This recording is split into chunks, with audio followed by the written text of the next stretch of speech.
As I remember, Adam, it was upon this fashion, bequeathed me by will, but pour 1,000 crowns, and, as thou sayest, charge my brother on his blessing to breed me well.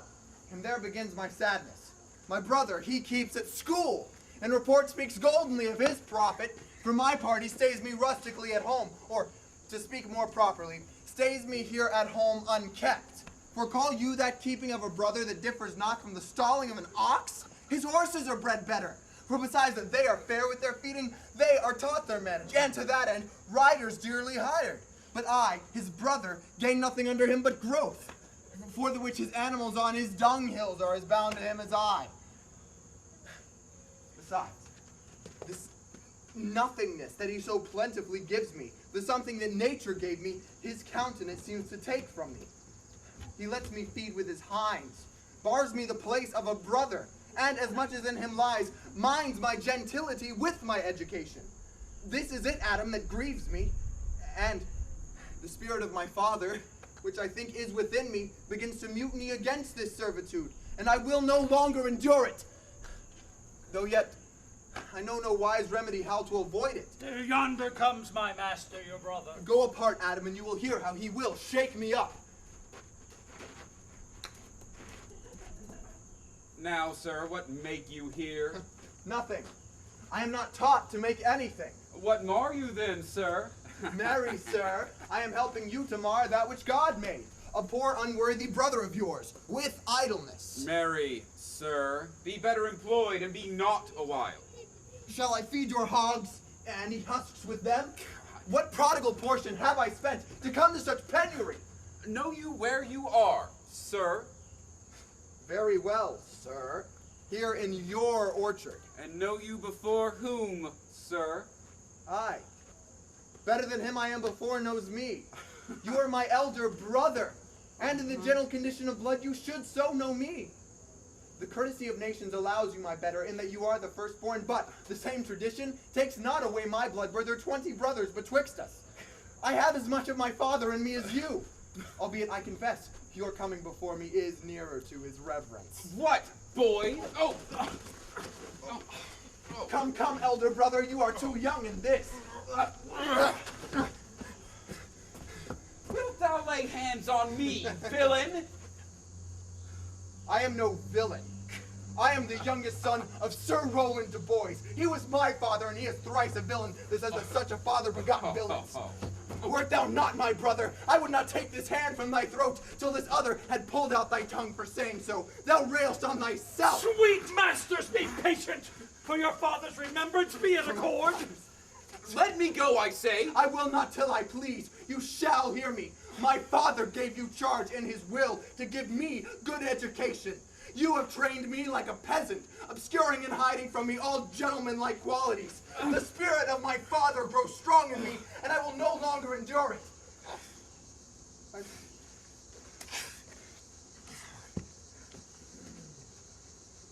Therefore, allow me such exercises as may become a gentleman, or give me the poor lottery my father left me by testament. With that will I go buy my fortunes. And what wilt thou do, beg when that's spent? Very well, sir. Get you in. I will not long be troubled with you. You shall have some part of your will. I pray you leave me. I will no further offend you than becomes me for my own good.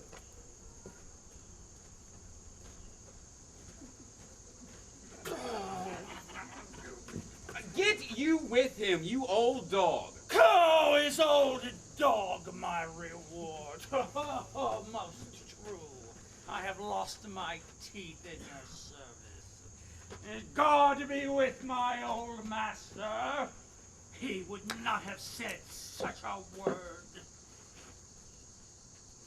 Is it even so? Begin you to grow on me? Well, I will physic your rankness and yet give no 1,000 crowns neither. Hola, Dennis!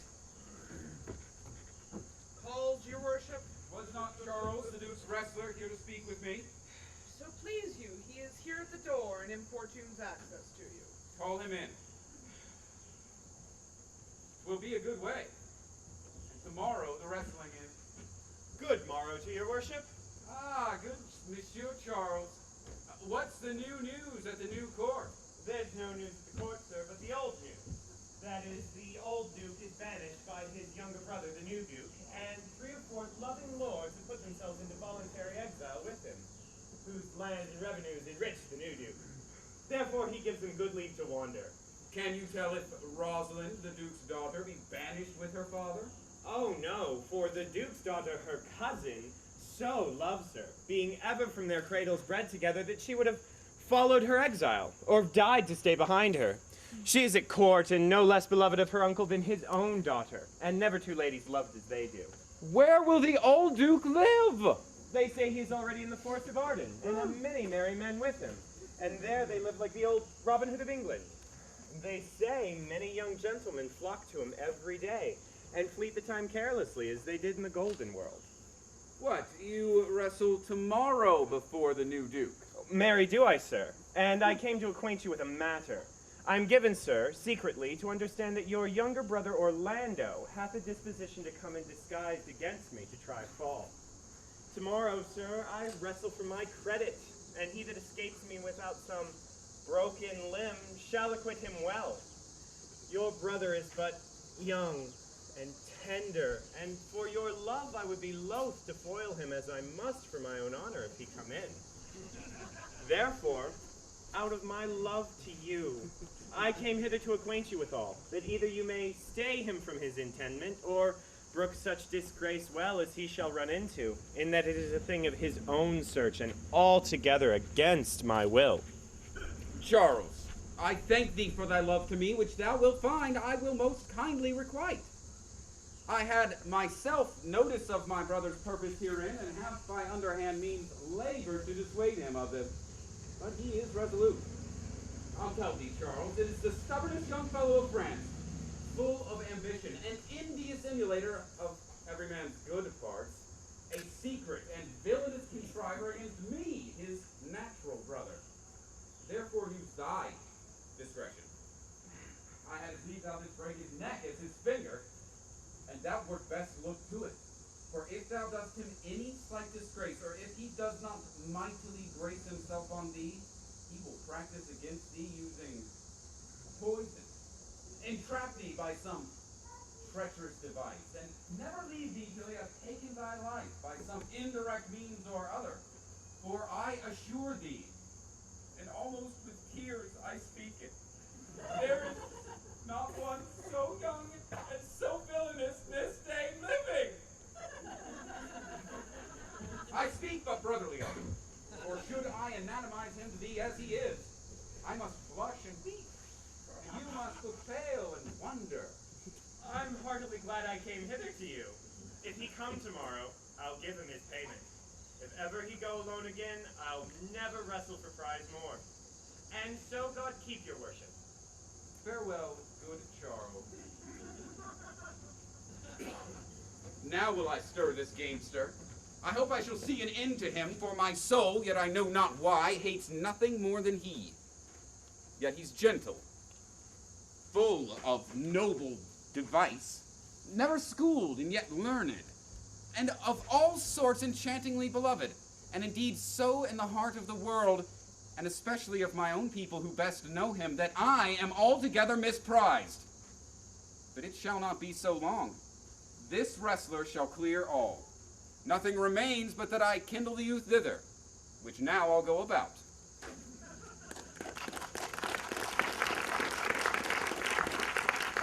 I pray thee, Rosalind, sweet my coz, be merry. Dear Celia, I show more mirth than I am mistress of. And would you yet I were merrier? Unless you could teach me to forget a banished father, you must not learn me how to remember any extraordinary pleasures. Herein I see thou lovest me not with the full weight that I love thee. If my uncle, thy banished father, had banished thy uncle, the duke my father, so thou hast been still with me, I could have taught my love to take thy father for mine. So wouldst thou, if the truth of thy love to me were so righteously tempered as mine is to thee. Well, I will forget the condition of my estate to rejoice in yours. You know my father has no child but I, nor nor none is like to have. And truly, when he dies, thou shalt be his heir. For what he has taken from thy father perforce, I shall render thee again in affection. By mine honor I will, and when I break this oath, let me turn monster. So therefore, my dear Rose, my sweet Rose, be merry. From henceforth I will, coz, and devise sports. Let me see, what think you of falling in love? Oh, marry, prithee do, to make sport withal. But love no man in good earnest, no further in sport, neither in safety of the purest blush, thou mayest in honor come off again. Well, what shall be our sport then? Let us sit and mock the good housewife Fortune from her wheel, that henceforth her gifts may be bestowed equally. Oh, I would we could do so, for her benefits are mightily misplaced, and the bountiful blind woman doth most mistake in her gifts to women. 'Tis very true, for though she makes fair, she scarce makes honest. And though she makes honest, she makes very ill-favored. Nay, now thou goest from Fortune's office to Nature's. Fortune reigns in gifts of the world, not in the lineaments of nature. No, when nature hath made a fair creature, may she not by fortune fall into the fire? And though nature hath given us wit to flout at fortune, hath not fortune sent in this fool to cut off the argument? Indeed, there is Fortune too hard for nature. When Fortune makes nature's natural to cut her off of nature's wit. Oh, peradventure, this is not fortune's work neither, but nature's, who perceiveth our natural wits too dull to reason of such goddesses, and it sent this natural to be our whetstone, for it is always the dullness of the fool that is the whetstone of the wits. How now, wits, whither wander you? Mistress, you must come away to your father. Were you made messenger? No, by my honor, but I was bid to come for you. Where learned you that oath, fool? Of a certain knight who swore by his honor that they were good pancakes, and then swore by his honor that the mustard was not. Now I stand to it that the pancakes were not, and the mustard was good, and yet was not the knight forsworn. How prove you this in the great heat of your knowledge? Aye, Mary, now unmuzzle your wisdom. Stand you both forth now, stroke your chins, and swear by your beards that I am a knave, By our beards, if we had them, thou art. and by my knavery, if I had it, then I were. But if you swear by that which is not, you're not forsworn. No more was this knight for swearing by his honor, for he never had any. Or, if he had sworn it away before he ever saw those pancakes or that mustard. Prithee, who is it thou meanest? A certain person well beloved of your father, old Frederick. My father's love is enough to honor him. Enough, speak no more of him. You will be whipped for taxation one of these days. The more pity when fools may not speak wisely, where wise men do foolishly. By my troth, thou speakest true. For since the little wit that fools had was silenced, the little foolery that wise men do makes a great show. Here comes Mr. LaBelle, With his mouth full of which he news. shall put on us as pigeons feed their young. Then shall we be news All crammed. the better, we shall be more marketable. Bonjour, Monsieur LaBelle. What news? Fair princess, you have lost much good sport. Sport of what color? What color, madam? How shall I answer you? As wit and fortune will. Or as the destinies decree. Well said, that was laid on with a trowel. Nay, if I keep not my rank. Thou losest thy old smell. You amaze me, ladies! I would have told you of good wrestling which you have lost to the sight of. Yet tell us the manner of the wrestling. I will tell you the beginning, and if it please your ladyships, you may see the end, for the best is yet to do. And here, where you are, they are coming to perform it. Well, the beginning that is dead and buried. There comes an old man and his 3 sons. I could match this beginning with an old tale. Proper young men of excellent growth and presence. With bills on their necks. Be it known unto all men by these presents. The eldest of the 3 wrestled with Charles, the Duke's wrestler, which Charles in a moment threw him and broke 3 of his ribs, that there is little hope of life in him. And so he served the second, and so the third. Ya yonder they lie, the poor old man, their father, making such pitiful dole over them that all the beholders take his part with weeping. Alas! But what is the sport, monsieur, which the ladies have lost? Why, this that I speak of. Thus may men grow wiser every day. It is the first I ever heard that breaking of ribs was sport for ladies. Or I promise you. But is there any else longs to see this broken music in his sides? Is there yet another dotes upon rib breaking? Shall we see this wrestling, cousin? You must if you stay here, for this is the place appointed for the wrestling, and they are ready to perform it. Yonder, sure, they're coming. Let us stay and see it. Come on. Since the youth will not be entreated, his own peril on his forwardness. Is yonder the man? Even he, madam. Alas, he is too young.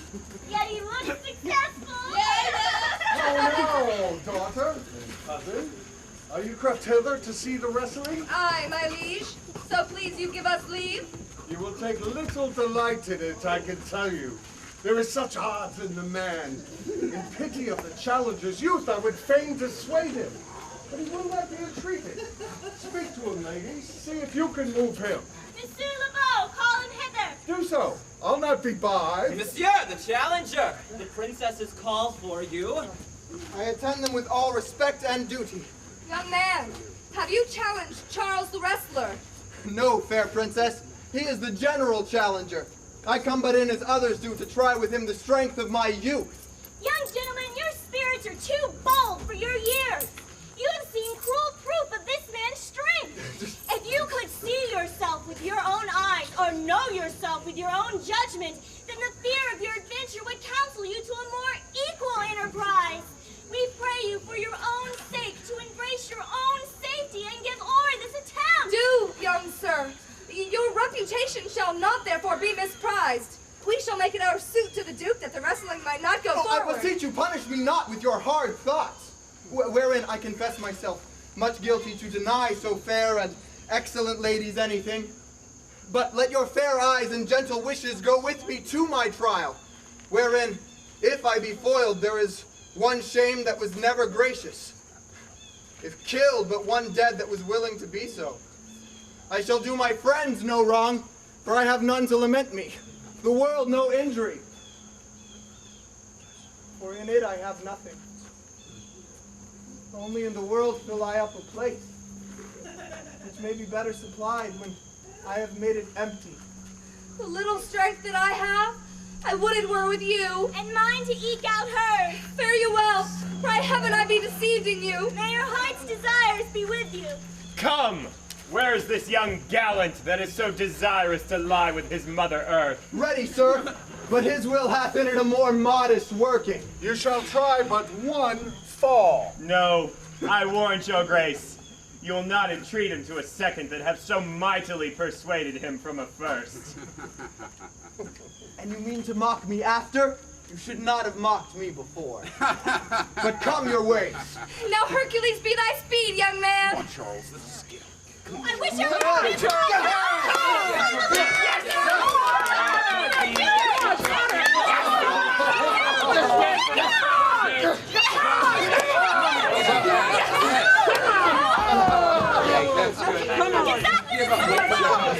Come on. Give up. Come on. There you go.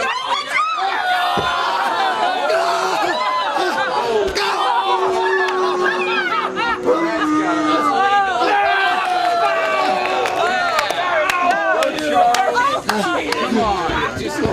Just go home, challenger. Just go home and forget all about this. Come on, Charles. Come on. All right, come on. It's like moving a stone wall, isn't it? Come on, Charles. Yeah, there you go. Oh, it hurts every time you do that, doesn't it? Come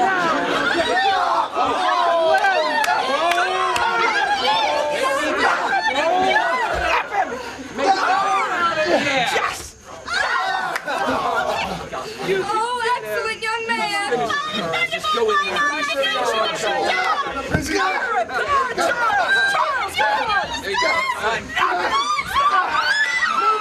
No, I beseech your grace, I am not yet well breathed. How dost thou, Charles?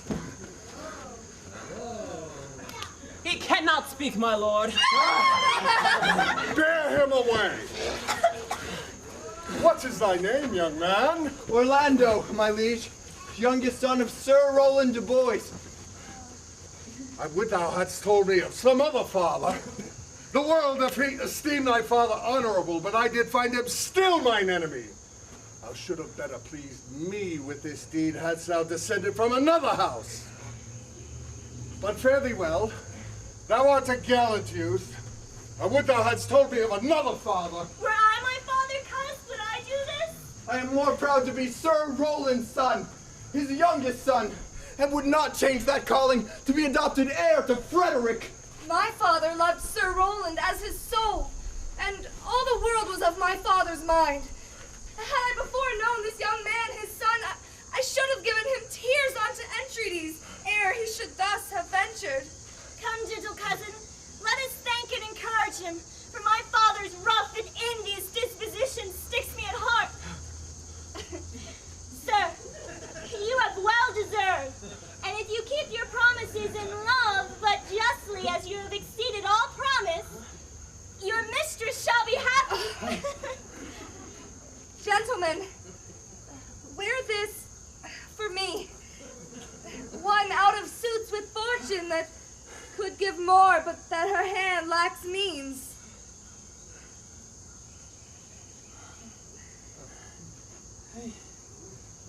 Shall we go, cuz? Fare you well, fair gentlemen.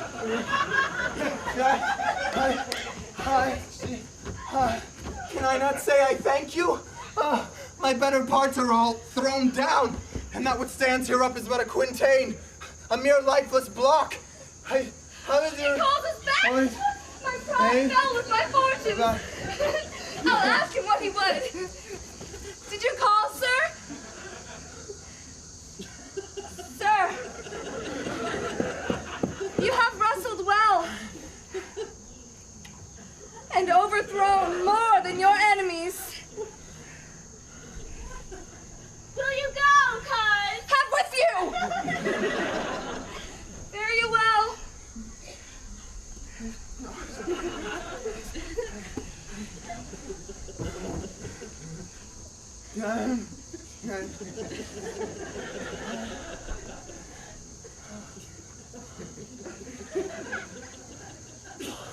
What passion hangs these weights upon my tongue? I cannot speak, yet she urged conference. Oh, poor Orlando, thou art overthrown, for Charles or something weaker masters thee.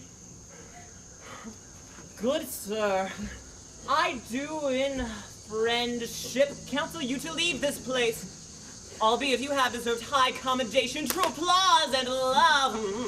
Yet such is now the Duke's condition that he misconstrues all that you have done. The Duke is humorous. What he is indeed more suits you to conceive than I to speak of. I thank you. And tell me, which of the two was daughter of the Duke that here was at the wrestling? Neither his daughter, if we judge by manners, and yet indeed the lesser is his daughter.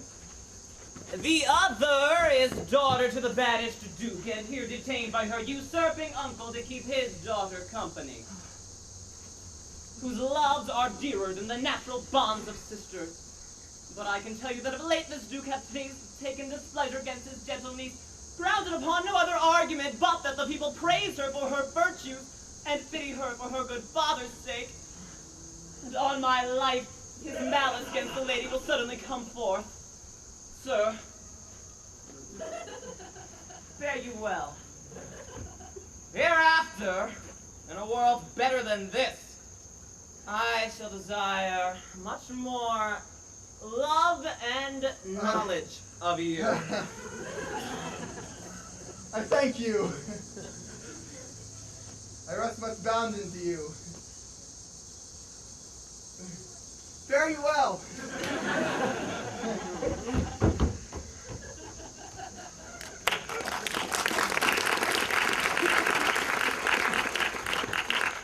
Thus must I from the smoke into the smother, from a tyrant duke unto a tyrant brother. But, heavenly Rosalind,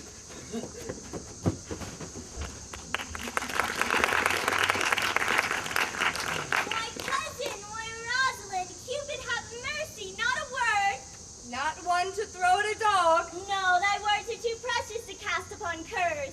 Come, throw some of them at me. Lame me with reason. Then there were two cousins laid up, when the one should be lamed with reasons, and the other mad without any. But is all this for your father? No, some of it is for my child's father. Oh, how full of briars is this working day world. All there are but burrs, cousin, thrown upon thee in holiday foolery. If we walk not upon the trodden paths, our very petticoats will catch them. I could shake them off my coat. These burrs are in my heart. Hem them away. I would try if I could cry hem and have him. Come, wrestle with thy affection. Oh, they take the part of a better wrestler than myself. Oh, a good wish upon you. You will try in time in spite of a fall. But turning all jests out of service, let us talk in good earnest. Is it possible on such a sudden thou should fall into so strong a liking with old Sir Roland's youngest son? The Duke, my father, loved his father dearly. Does that therefore ensue that you should love his son dearly? By that chase I should hate him, for my father hated his father dearly, and yet I hate not Orlando. No, hate him not, for my sake. Why should I not? Does he not deserve well? Let me love him for that, and do you love him because I do? Look, here comes the Duke. With his eyes full of anger. Mistress! Dispatch you with your safest haste and get you from our court! Me, uncle? You, cousin, within these 10 days, if thou beest found so near our public court as 20 miles, thou diest for it. I do beseech your grace. Let me the knowledge of my faults bear with me.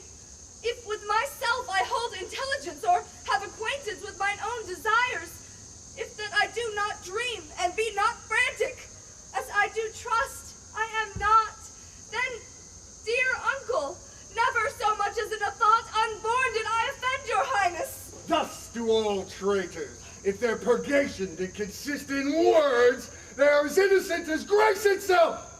Let it suffice thee that I trust thee not. Yet your mistrust cannot make me a traitor.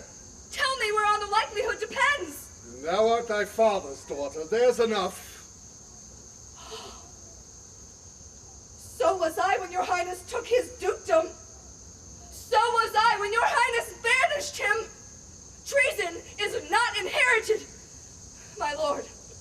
Or, if we did derive it from our friends, what's that to me? My father was no traitor. Then, good my liege, mistake me not so much to think my poverty is treacherous. Dear sovereign, hear me speak. Aye, Celia, we stayed her for your sake, else she had with her father ranged along. I did not then entreat to have her stay. It was your own pleasure and your own remorse. I was too young at that time to value her, but now I know her. And why she be traitor, then so am I. We still have slept together, rose at an instant, learned, played, eat together, and wheresoever we went as Juno's swans, coupled and inseparable. She is too subtle for thee, and her silence, her very patience, speak to the people and they pity her. Thou art a fool. She robs thee of thy name, and thou wilt show more bright and seem more virtuous when she is gone. No! Then open not thy lips. Firm and irrevocable is my doom which I have pronounced upon her. She is banished. Then pronounce your sentence upon me, my liege, for I cannot live out of her company. Thou art a fool. You, niece, provide yourself. If you outstay the time, upon my honor, and in the greatness of my word, you die.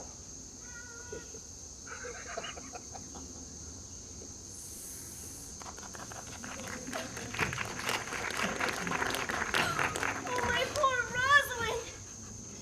Whither wilt thou go? Wilt thou change fathers? I will give thee mine.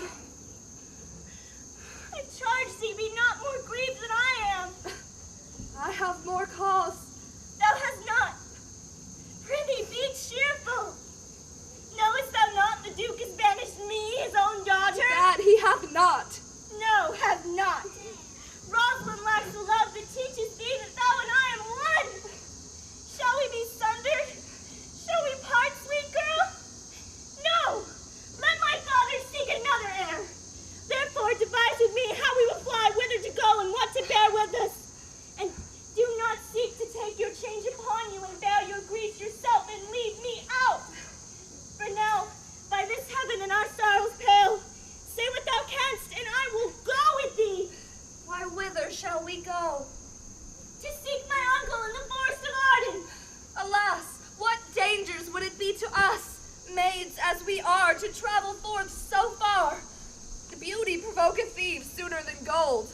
I will put myself in poor and mean attire, and with a kind of umber smirch my face. The like do you, and we shall pass along, never stirring assailants. Were it not better, because that I am more than common tall, that I did suit me all points, like a man. a gallant curtle axe upon my thigh, a boar spear in my hand, and in my heart lie there what hidden woman's fears there will. We'll have a swashing and a martial outside, as many other mannish cowards have that do outface it with their semblances. And what shall I call thee when thou art a man? I'll have no worse name than Jove's own page, and therefore, look you call me Ganymede. But what will you be called? Something that hath reference to my state. No longer Celia, but Aliena. Oh, but cousin, what if we essayed to steal the clownish fool out of your father's court? Would he not be a comfort to our travels? He'll go along o'er the wide world with me. Leave me alone to woo him. Let us away and get our jewels and wealth together. And devise the fittest time and safest way to hide us from the pursuit that will be made after my flight. Now go we in content to liberty and not to banishment.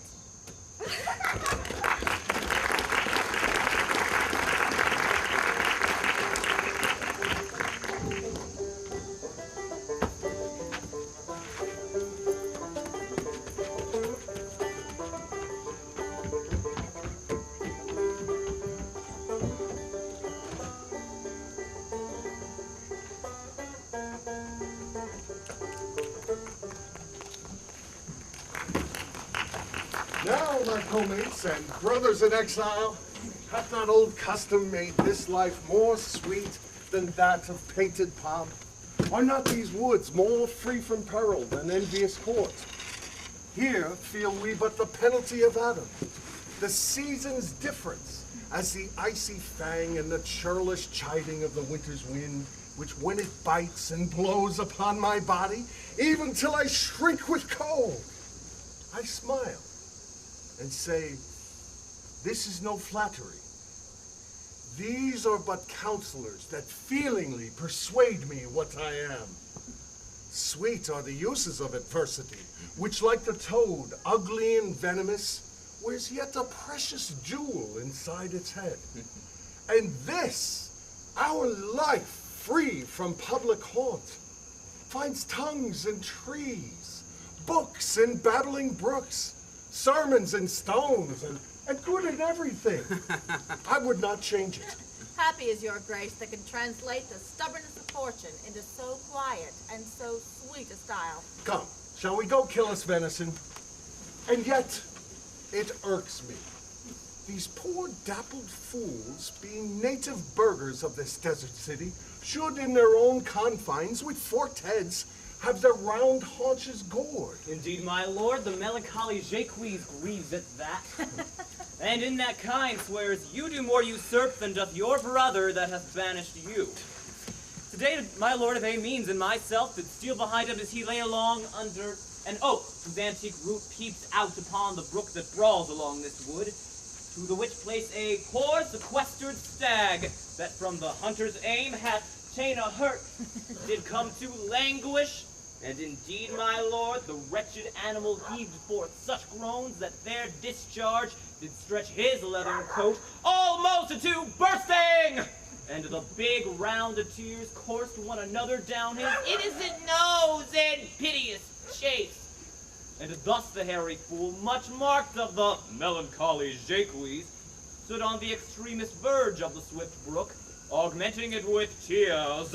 But what said Jacques? Did he not moralize this spectacle? Oh yes, into 1,000 similes. First, for his weeping into the needless stream. Poor dear, quoth he, thou makest a testament as worldlings do, giving them some to which he had too much. Then, being there alone, left in the band of his early friends, I, quoth he, just misery doth part the flux of company. Anon, a carriage herd full of pasture jumps one by and never stays to greet him. I, quoth he, sweep on, you fat good, easy citizens. 'Tis just a fashion. Wherefore Oh, you look upon that poor and broken bankrupt there.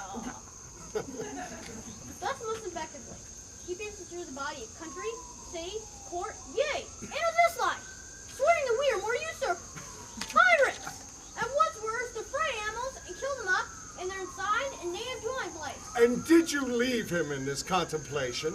We did, my lord, weeping and commenting upon the sobbing deer. Now, show me the place. I love to cope him in these sullen fits, for then he's full of matter. I'll bring you to him straight.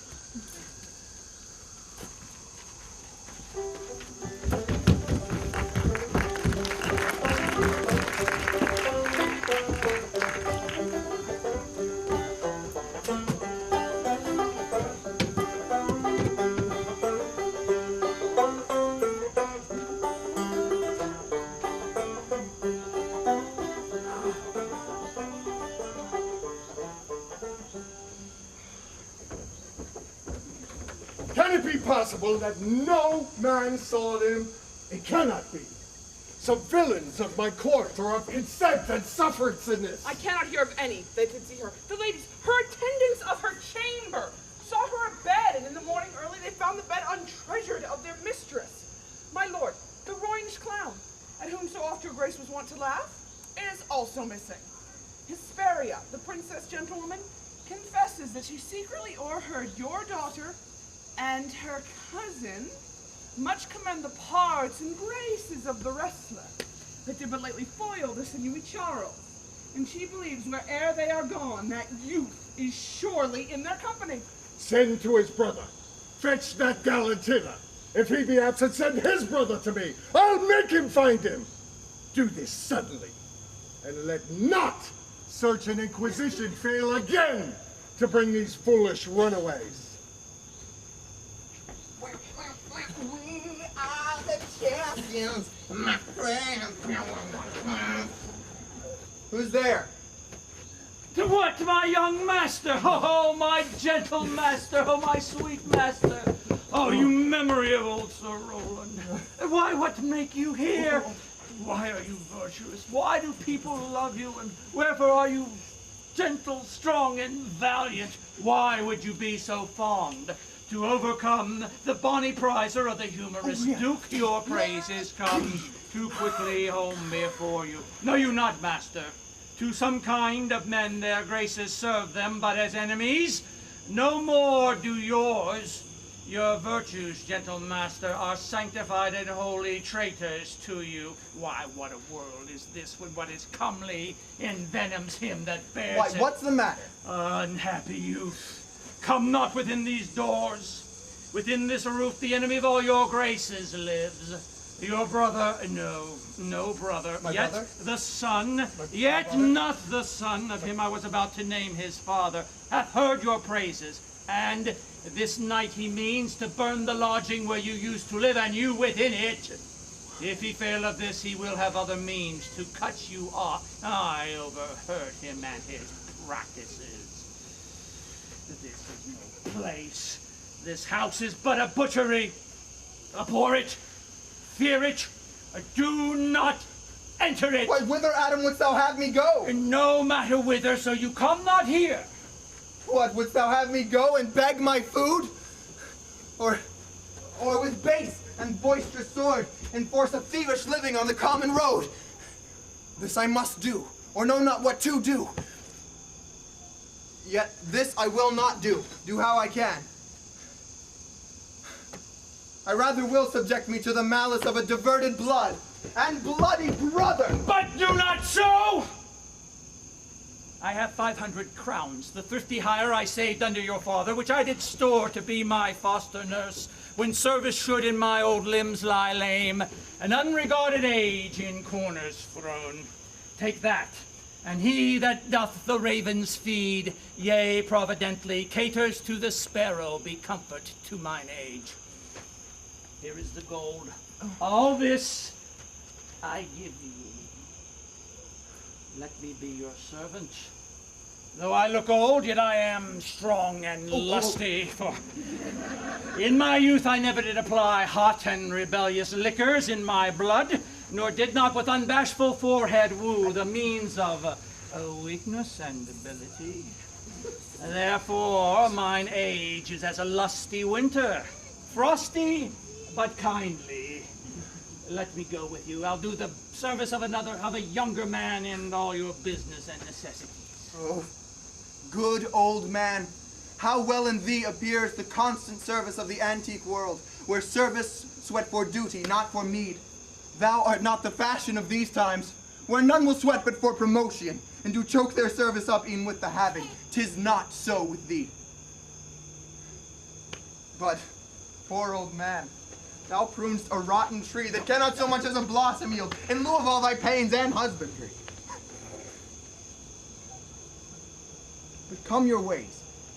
We'll go along together, and ere we have thy youthful wages spent, we'll light upon some settled low content. Master, go forth, and I will follow thee to the last gasp with truth and loyalty. Come on.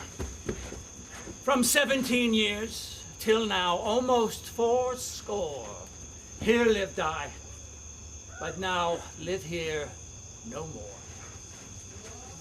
At 17 years, many their fortune seek, but at 80 it is too late a week.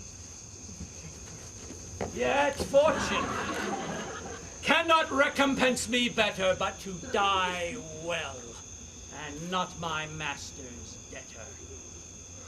Oh, come on, boy, come on.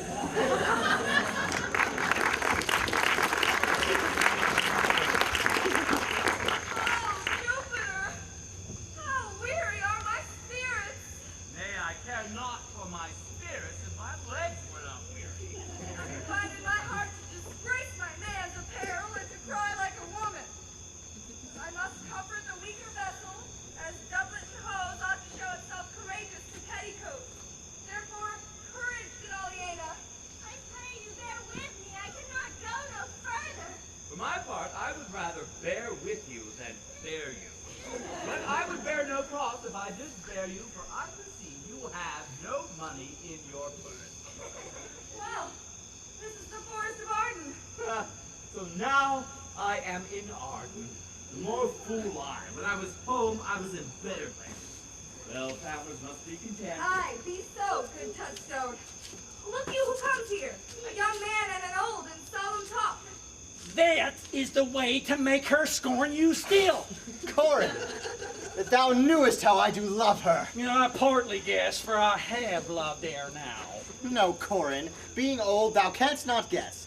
Though in thy youth thou wast as true a lover as ever sighed upon a midnight pillow. But, if thy love were ever like to mine, as sure I think did never man love so. How many actions most ridiculous hast thou been drawn to by thy fantasy? Into 1,000 that I have forgotten. Thou didst then ne'er love so heartily. If thou rememberest not the slightest folly that ever love did make thee run into, thou hast not loved. Or, if thou hast not sat, as I do now, wearying thy ear in thy mistress' praise, thou hast not loved. Or, if thou hast not broke from company abruptly as my passion now makes me, thou hast not loved. Oh, Phoebe, Phoebe, Phoebe! Oh, Phoebe! Alas, poor shepherd, searching of thy wounds, I have by hard adventure found mine own. And I mine. I remember when I was in love. I broke my sword against a stone and bid him take that, becoming a knight to Jane's smile. Oh, I remember the kissing of her backlet and the cow's udders which her pretty chapped hands had milked. And I remember the wooing of a peas cod instead of her, and from whom I took 2 cods and returning them to her again said with weeping tears, "Wear these for my sake." Oh, we that are true lovers go run to strange capers, and as all in nature is mortal, so all nature in love is mortal in body. Thou speakest wiser than thou art aware of. Nay, I'll never be aware of my own wit unless I break my shins against it. Jove, this shepherd's passion is much upon my fashion. Mine also, though it grows something stale with me. I pray you, one of you, question yon man if he will for gold give us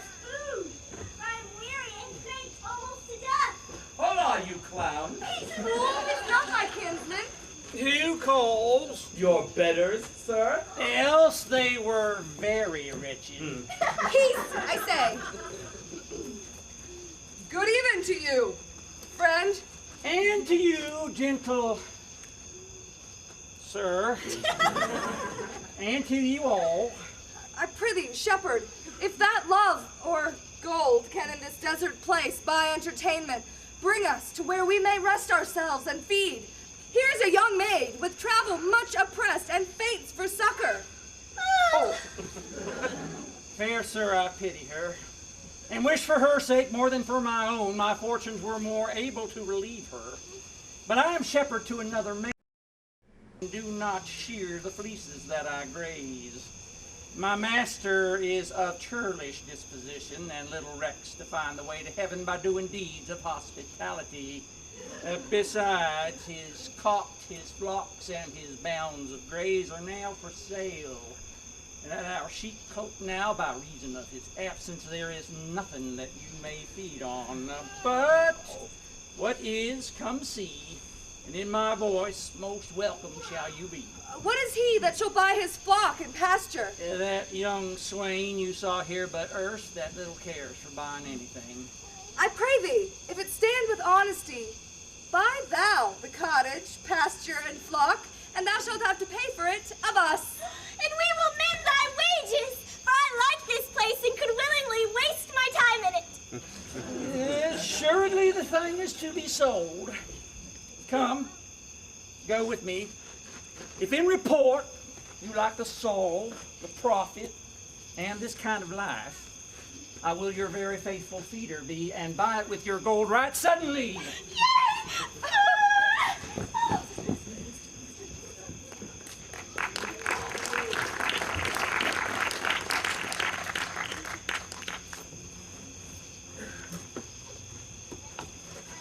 Under the greenwood tree, who loves to lie with me, and turn his merry note unto the sweet bird's throat. Come hither, come hither, come hither. Here shall we see no enemy but winter and rough weather. More! I prithee, more! It will make you melancholy, Monsieur Jacques. I thank it, more, I prithee, more. I can suck melancholy out of a song as a weasel sucks eggs. More, I prithee, more. My voice is ragged. I know I cannot please you. I do not desire you to please me. I do desire you to sing. Come, more. Another stanza. Call you them stanzos? What you will, Monsieur Jacques. Nay, I cannot for their names. They owe me nothing. Will you sing? More at your request than to please myself. Well, if ever I thank any man, I'll thank you. But that they call compliment is like the encounter of two dog apes. And when a man thanks me heartily, methinks I have given him a penny, and he renders me the beggarly thanks. Come, sing. And you that will not, hold your tongue. Well, I'll end the song. Sirs, cover the while. The Duke will drink under this tree. He hath been all this day to look you. And I have been all this day to avoid him. He is too disputable for my company. I think of as many matters as he, but I give heaven thanks and make no boast of them. Come, warble, come. Who doth ambition shun and loves to live in the sun, seeking the food he eats and pleased with what he gets. Come hither, come hither, come hither. Here shall we see no enemy but winter and rough weather. I'll give thee a verse to this note that I made yesterday in despite of my invention. And I'll sing it. Thus it goes. If it do come to pass that any man turn ass, leaving his wealth in ease, a stubborn will to please, Duke Dame, Duke Dame, Duke Dame, Duke Dame, Duke Dame, Duke Dame, Duke Dame. Here shall he see gross fools as he, and if he will come to me. What's that, Duke Dame? 'Tis a Greek invocation to call fools into a circle. I'll go sleep if I can. If I cannot, I'll rail against all the firstborn of Egypt. And I'll go and seek the Duke. His banquet is prepared.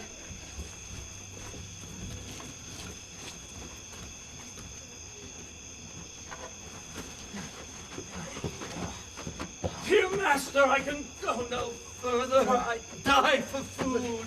Here lay I down and measure out my grave. Farewell, dear master. How now, Adam, no greater heart in thee? Live a little, cheer a little, comfort thyself a little. If this uncouth forest yield anything savage, I will either be food for it or bring it for food to thee. Thy conceit is nearer death than thy powers. For my sake, be comfortable.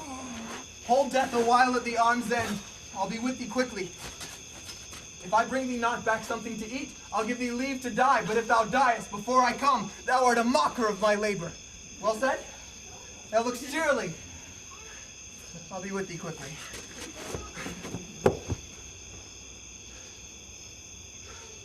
Yet thou liest in the bleak air. Come, I will bear thee to some shelter. Thou shalt not die for lack of a dinner, if there live anything in this desert. Cheerily, good Adam.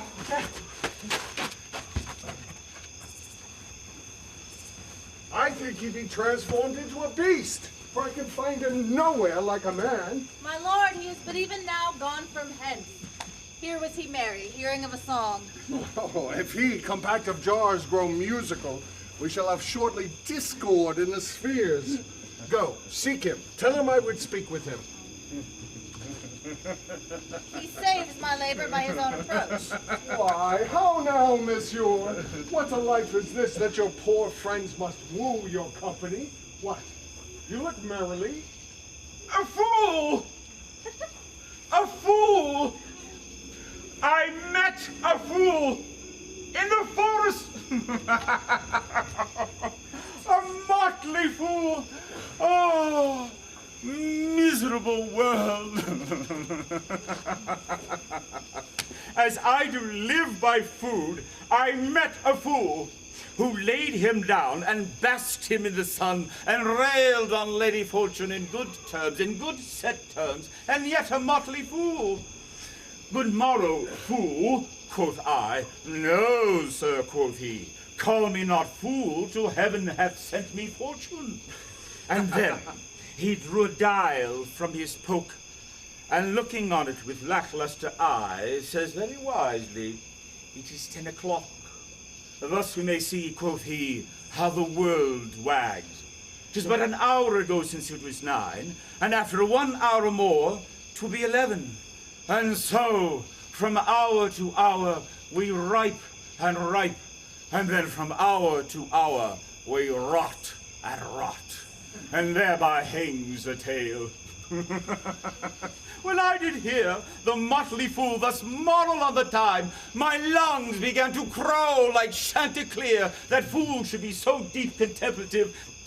And I did laugh, sans intermission, an hour by his dial. Ah, worthy fool, noble fool, motley's the only wear. What fool is this? Oh, worthy fool, one that hath been a courtier, and says if ladies be but young and fair, they have the gift to know it. And in his brain, which is as dry as the remainder biscuit after a voyage, he hath strange places crammed with observation, the which he vents in mangled forms. Oh, that I were a fool.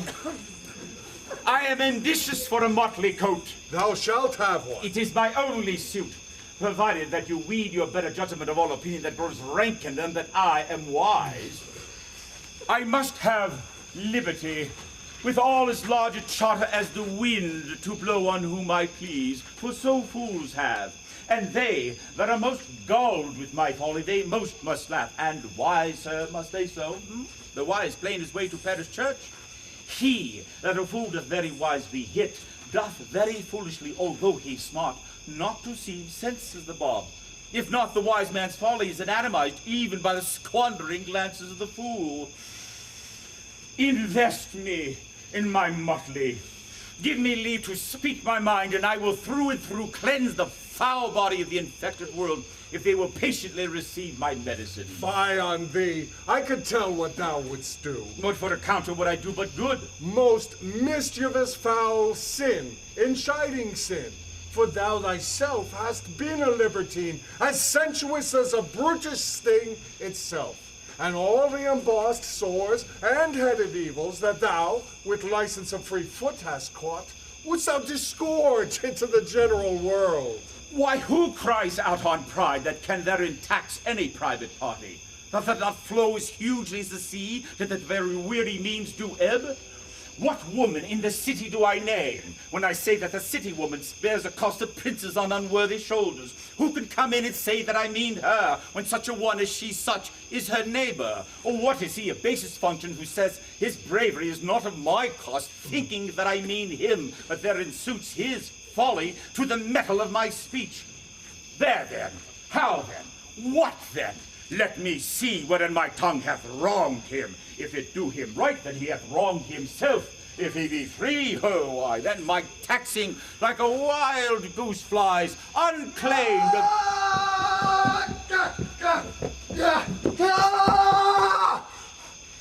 But who comes here?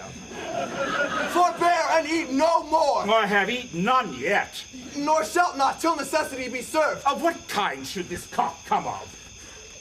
Art thou thus emboldened, man, by thy distress? Or else a rude despiser of good manners, that in civility thou shouldst seem so empty? You touched my vein at first. The thorny point of bare distress hath ta'en me from the show of smooth civility. Yet am I inland bred, in no some nurture, but forbear, I say. He dies that touches any of this fruit till I and my affairs are answering. Nay, and you will not be answered with reason. I must die. What would you have? Your gentleness shall force more than your force move us to gentleness. I almost die for food, and let me have it.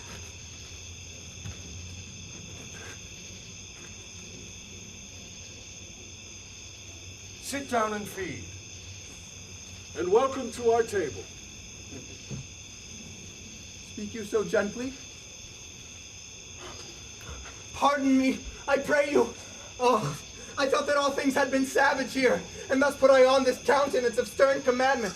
But whate'er you are, that in this desert inaccessible, under the shade of melancholy boughs, lose and neglect the creeping hours of time. Oh, if ever you have looked on better days, if ever been where bell has knolled to church, if ever sat at any good man's feast, if ever from your eyelids wiped a tear and know what 'tis to pity and be pitied, then let gentleness my strong enforcement be, in the which hope I blush and hide my sword. True it is that we have seen better days, and have with holy bell been knolled to church, and sat at great men's feasts, and wiped our eyes of sacred drops that pity hath engendered. And therefore, sit you down in gentleness, and take upon command what help we have that to your wanting may be ministered. Then, but forbear your food a little while, whilst like a doe I go to find my fawn and give it food.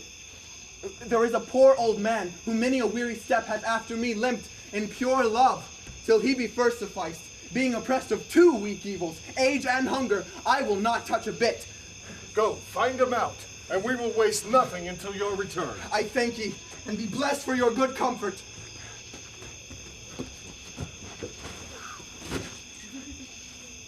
Thou seest we are not all alone unhappy.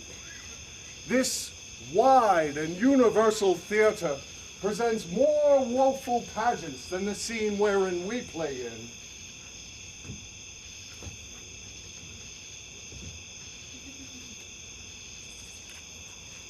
All the world's a stage, and all the men and women merely players. They have their exits and their entrances, and one man in his time plays many parts, his acts being 7 ages. At first, the infant, mewling and puking in the nurse's arms. And then the whining schoolboy with his satchel and shining morning face creeping like snail unwillingly to school. And then the lover, sighing like furnace with a woeful ballad made to his mistress' eyebrow. Then a soldier, full of strange oaths and bearded like the pard, jealous in honor, sudden and quick in quarrel, seeking the bubble reputation even in the cannon's mouth.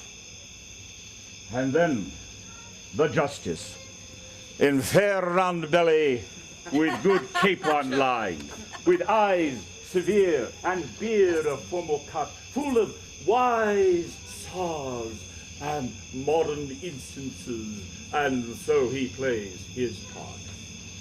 The sixth age shifts into the lean and slippered pantaloon, with spectacles on nose, pouch on side, his youthful hose well saved, a world too wide for his shrunk shank, and his big, manly voice turning again toward childish treble, pipes and whistles in his sound.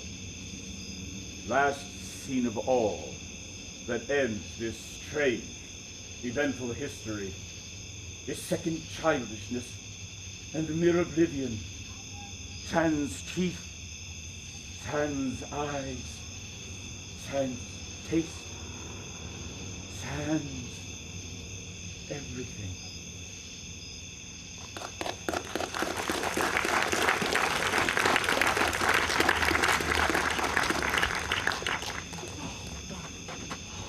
Welcome. Sit down, your venerable burden, and let him feed. I thank you most for him. Oh, so have you need. I scarce can speak to thank you for myself. Welcome. Fall to. I shall not trouble you as yet to question you about your fortunes. Give us some music, and good cousin, sing. Blow, blow, thou winter wind, thou art not so unkind as man's ingratitude. Thy tooth is not so keen, because thou art not seen, although thy breath is rude. Hey ho, sing hey ho, unto the green holly. Most friendship is fading, most loving mere folly. Then hey ho, the holly, this life is most jolly. Freeze, freeze, thou bitter sky, thou dost not fight so nigh, as benefits forgot. Though thou the waters warped, thy sting is not so sharp, as friend remembered not. Hey ho, sing hey ho, unto the green holly. Most friendship is fading, most loving mere folly. Then hey ho, the holly, this life is most jolly. If that you were the good Sir Roland's son, as you have whispered faithfully that you were, and as mine eye doth these effigies witness, most truly limbed and living in your face, be truly welcome hither. I am the Duke that loved your father, the residue of your fortune. Go to my cave and tell me, good old man, thou art right welcome here as thy master is.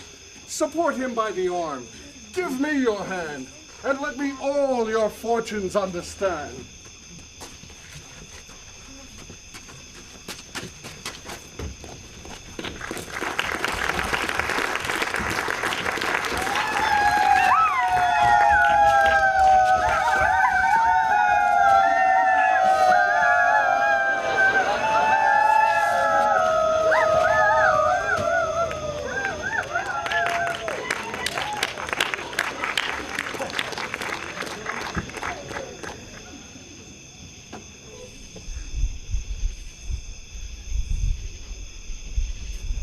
Not seen him since?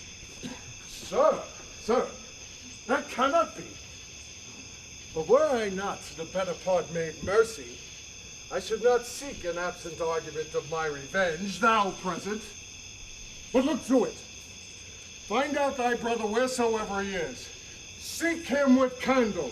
Bring him dead or living within this 12-month, or turn now no more to seek a living in this territory. Thy lands, and all the things thou dost call thine, worth seizure, do we seize into our hands till thou can quit thee by thy brother's mouth of what we think against thee. Oh, if your highness knew my heart in this. I never loved my brother in my life. More villain thou. Well, push him out of doors, and let my officers of such a nature make an extent upon his house and lands. Do this expediently, and turn him going.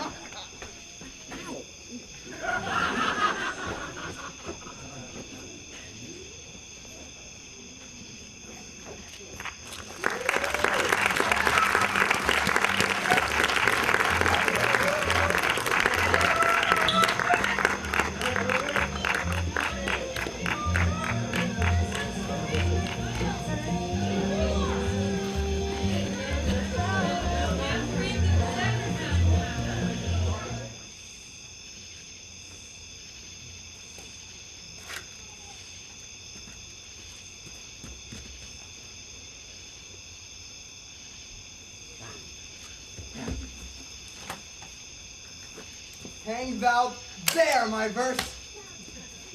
And thou, thrice-crowned queen of night, survey with thy chaste eye from your pale sphere above the huntress's name that full my life doth sway. Oh, Rosalind! These trees shall be my books, and in their barks my thoughts all character, that every eye that in this forest looks shall see her virtue witnessed everywhere. Run, run, Orlando! Carve on every tree the fair, the chaste, the unexpressive she. And how like you this shepherd's life, Master Touchstone? Truly, shepherd, in respect of itself, it is a good life. In respect that it is a shepherd's life, it is not. In respect that it is a solitary life, I like it well. In respect that it is private, it is a very vile life. In respect that it is in the fields, it suits me well. In respect that it is not at court, it is very tedious. In respect that it is a spare life, look you, it suits well with my humors. In respect that there's not more plenty to it, it goes very much against my stomach. Hast thou any philosophy in thee, shepherd? No more, but that I know that the more one sickens, the worse at ease one is. That he who is without money means in content is lacks three very good friends. That the property of a rain is to wet and a fire to burn. That a great cause of the night is lack of the sun, that he who learns no wit by nature or art can complain of good breeding or comes of a very dull kindred. Such a one is a natural philosopher. Hast thou ever been to court, shepherd? No, truly. Then thou art damned. Nay, I hope. Nay, truly damned, like an ill-roasted egg, all on one side. For not being at court. Your reason? Well, if thou never wast at court, thou never hast seen good manners. And if thou never hast seen good manners, thy manners must be wicked. And wickedness is sin, and sin is damnation. Thou art in a parlous state, shepherd. Not a whit, Touchstone. Those that are good manners at court are as ridiculous in the country as the behavior of the country is most mockable at court. You told me that you salute not at court, but kiss your hands. This courtesy would be uncleanly if courtiers were shepherds. Instance, briefly, come, instance. Why, we are always handling our sheep, and their fleece, you know, is greasy. Oh, do not the hands of the courtiers sweat? Is not the grease of a mutton as wholesome as the sweat of a man? Shallow, a better instance. Come, I pray you. Besides, our hands are hard. Your lips will feel them the sooner. Shallow again, a more worthier instance. Come. And they are often tarred over with the surgery of our sheep, and would you have us kiss tar? Your courtier's hands are perfumed with civet. Most shallow man, thou worm's meat in respect of a good piece of flesh indeed. Learn of the wise and perpend. Your civet is of a baser birth than tar, being the very uncleanly flux of a cat. Mend thine instance, shepherd. Your wit is too courtly for me, I'll rest. Wilt thou rest, damned? Devil help thee then. God make incision in thee, thou art raw. Sir, I am a true laborer. I earn what I eat, I get what I wear. Owe no man hate, envy no man's happiness, joy at other men's good. Am content with my own harm, and the greatest of my pride is to see my ewes graze and my lambs. That is another simple sin in you, shepherd, to bring the ewes and the rams together, to offer to get your living through the copulation of cattle, to be a bawd to a bellwether, to betray a she-lamb of a 12-month to a crooked-pated, cockledy old ram beyond all reasonable match. If thou beest not damned for this, then the devil has no shepherd. I see not how else thou can escape. Here comes young Master Ganymede, my new mistress's brother. From the east to western end, no jewel is like Rosalind. Her worth, being mounted on the wind, through all the world bears Rosalind. All the pictures fairest lined are but black to Rosalind. Let no face be kept in mind but the fair of Rosalind. Da-da-da-da-da-da-da. I can ride you so together. 8 years, dinners, suppers, and sleeping time excluded. It is the right butterwomen's march to market. Out, fool! Oh, for a taste. If a hart do lack a hind, let him seek out Rosalind. If a cat will after kind, so be sure will Rosalind. Winter garments must be lined, so must slender Rosalind. They who reap must sheath and bind, so to carp with Rosalind. Sweetest nut has sourest rind, such a nut is Rosalind. He who sweetest rose would find, must find love's and Rosalind. This is the very false gallop of verses. Why do you infect yourself with them? Peace, you dull fool! I found it on a tree. Truly, the tree yields bad fruit. I'll graft it with you, and then I shall graft it with a meddler. Then it will be the earliest fruit in the country, for you'll be rotten ere you be half ripe, and that's the right virtue of the meddler. Well, so you have said. But whether in wisdom or not, we'll let the forest judge. Peace. Here comes my sister reading. Stand aside. Why should this a desert be? For it is unpeopled? No. Tongues I'll hang on every tree that shall civil saying show. Somehow brief the life of man runs his erring pilgrimage, that the stretching of a span buckles in is some of age. Some of violated vows twixt the souls of friend and friend, but on the fairest vows are at every sentence end. Will I Rosalinda rights, teaching all that read to know the quintances of every sprite that heaven would in little show. Therefore, heaven nature charged that one body should be filled with all graces wide enlarged. Nature presently distilled Helen's cheek, but not her heart. Cleopatra's majesty, Atalanta's better part, sad Lucretia's modesty. Thus Rosalind of many parts by heavenly synod was devised, of many faceless eyes and hearts to have the touches dearest prized. Heaven would that she these gifts should have, and I to live and die her slave. Oh, most gentle pulpiter, what tedious homily of love have you wearied your parishioners withal, and never cried, have patience, good people. How now, shepherd? Go off a little. Go with him, sirrah. Come, shepherd, let us make our honorable retreat. If not with bag and baggage, then with scrip and scrippage. Didst thou hear these verses? Oh, yes, I heard them all. And more, too, for some of them had in them more feet than the verses could bear. Oh, that's no matter. The feet may bear the verses. Aye, but the feet were lame and could not bear themselves without the verse, and therefore stood lame only in the verse. But didst thou hear without wondering how thy name came to be hanged and carved on all these trees? I was 7 of the 9 days out of the wonder before you came, for look here what I found on a palm tree. I was never so berhymed since Pythagoras' time that I was an Irish rat, which I can hardly remember. Try you who have done this. Is it a man? And a chain you once wore about his neck. Change your color. I prithee who? Oh, Lord, it is a hard matter for friends to meet. But mountains may be removed by earthquakes and so encounter. Nay, but who is it? Is it possible? Nay, I prithee now with most petitionary vehemence. Tell me who it is. Oh, wonderful, and most wonderful. And yet again wonderful. And after that, good my complexion. Dost thou think, though I am comparison like a man, I have a doublet and hose in my disposition?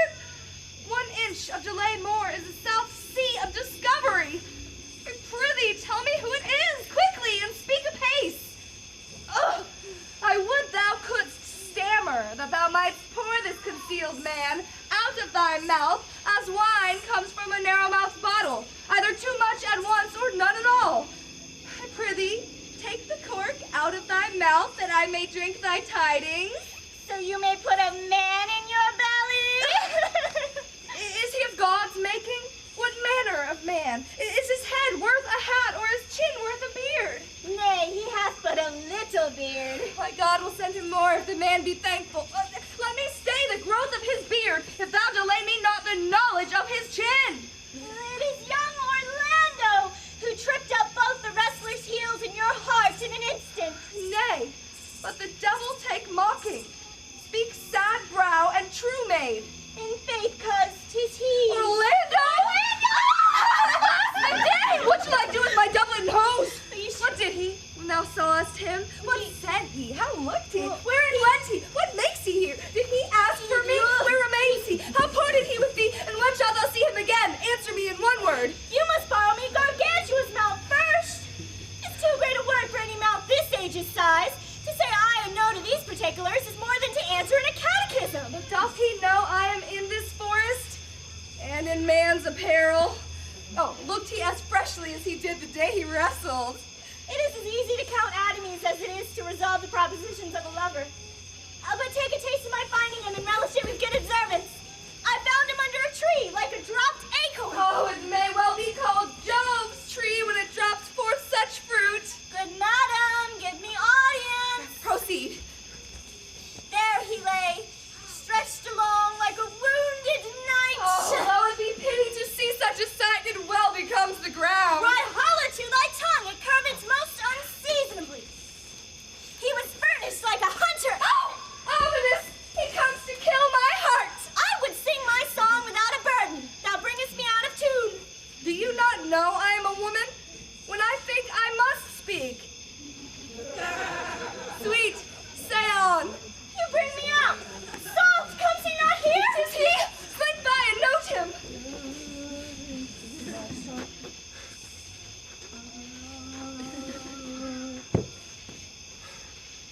I thank you for your company.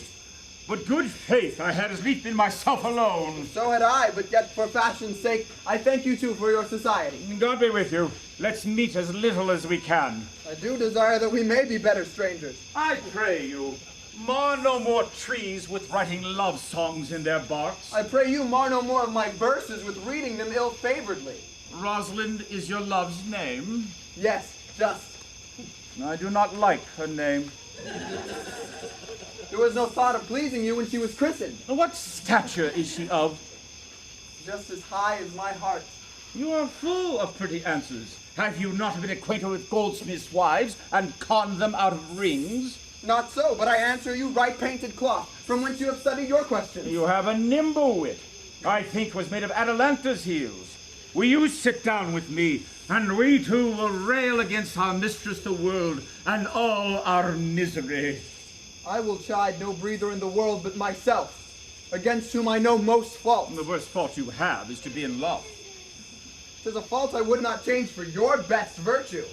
I am weary of you. By my troth, I was seeking for a fool when I found you. He is drowned in the brook. But look you in and you shall see him.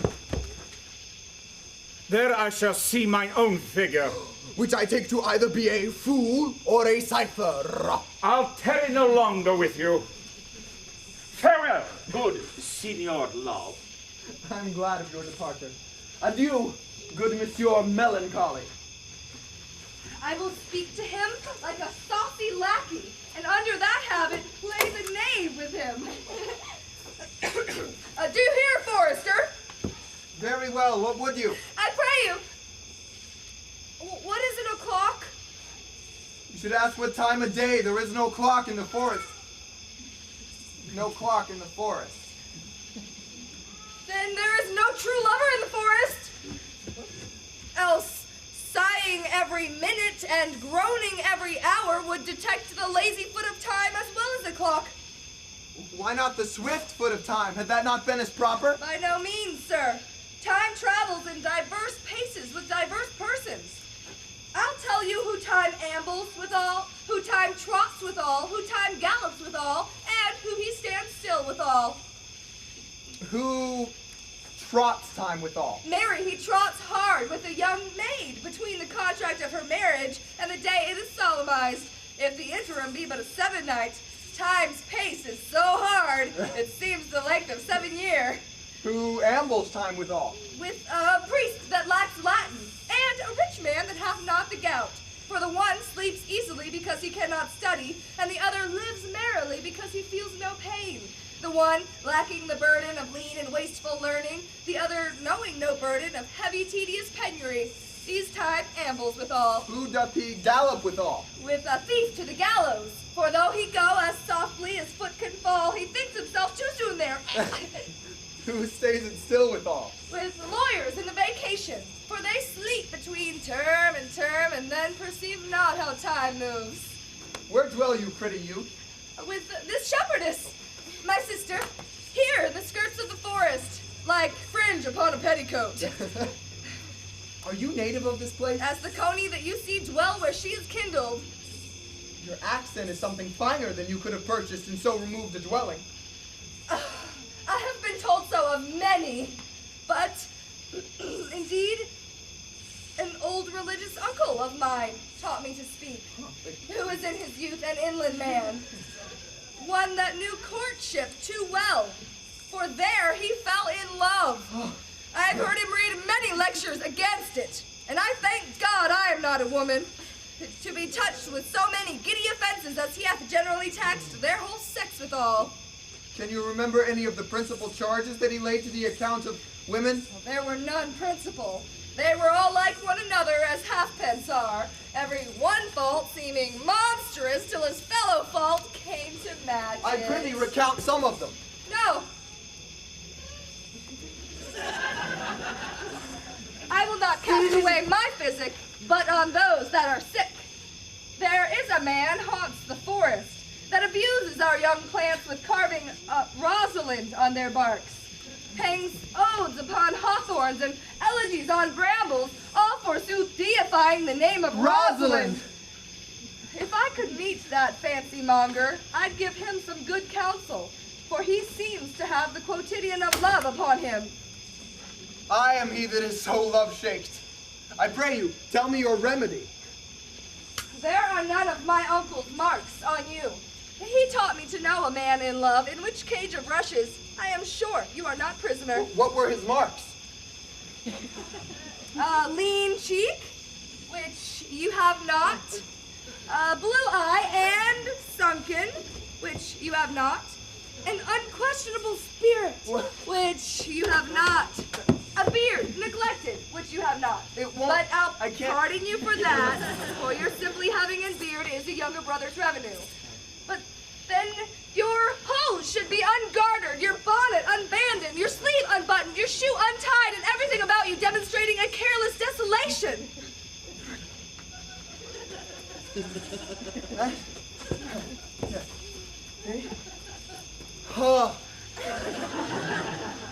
But you are no such man. You are rather point of eye in your accoutrements as loving yourself than seeming the lover of any other. Fair youth, I would I could make thee believe I love. Me believe it. You may as soon make her that you love believe it. Which, I warrant, she is apter to do than to confess she does. Well, that's one of the points in the which women still give the lie to their consciences.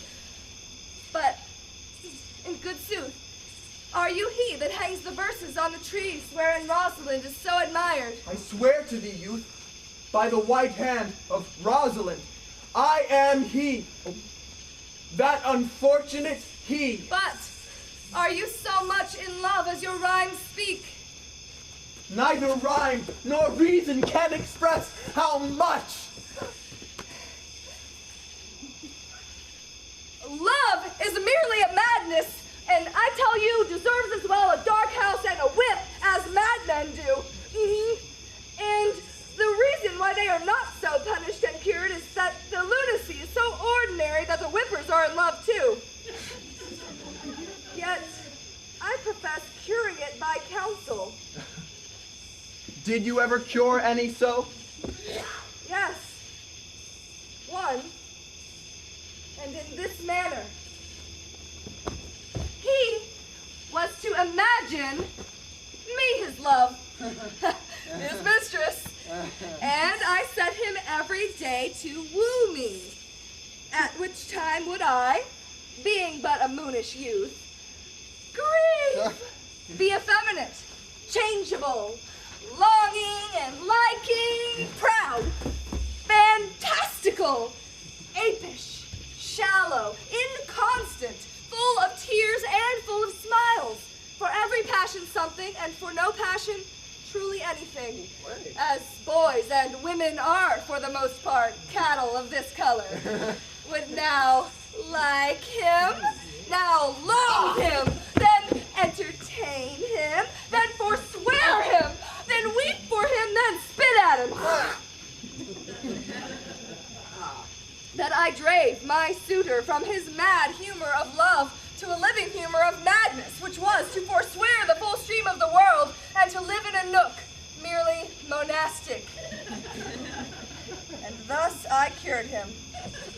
And this way will I take it upon me to wash your liver as clean as a sound sheep's heart, that there shall not be one spot of love in it.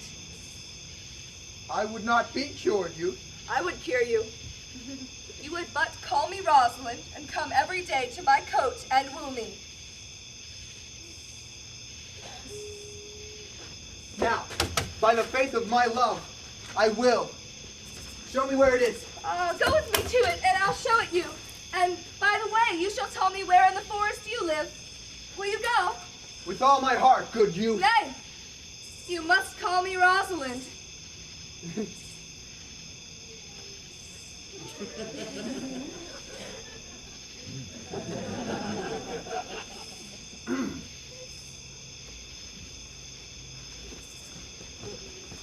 Come, sister, will you go?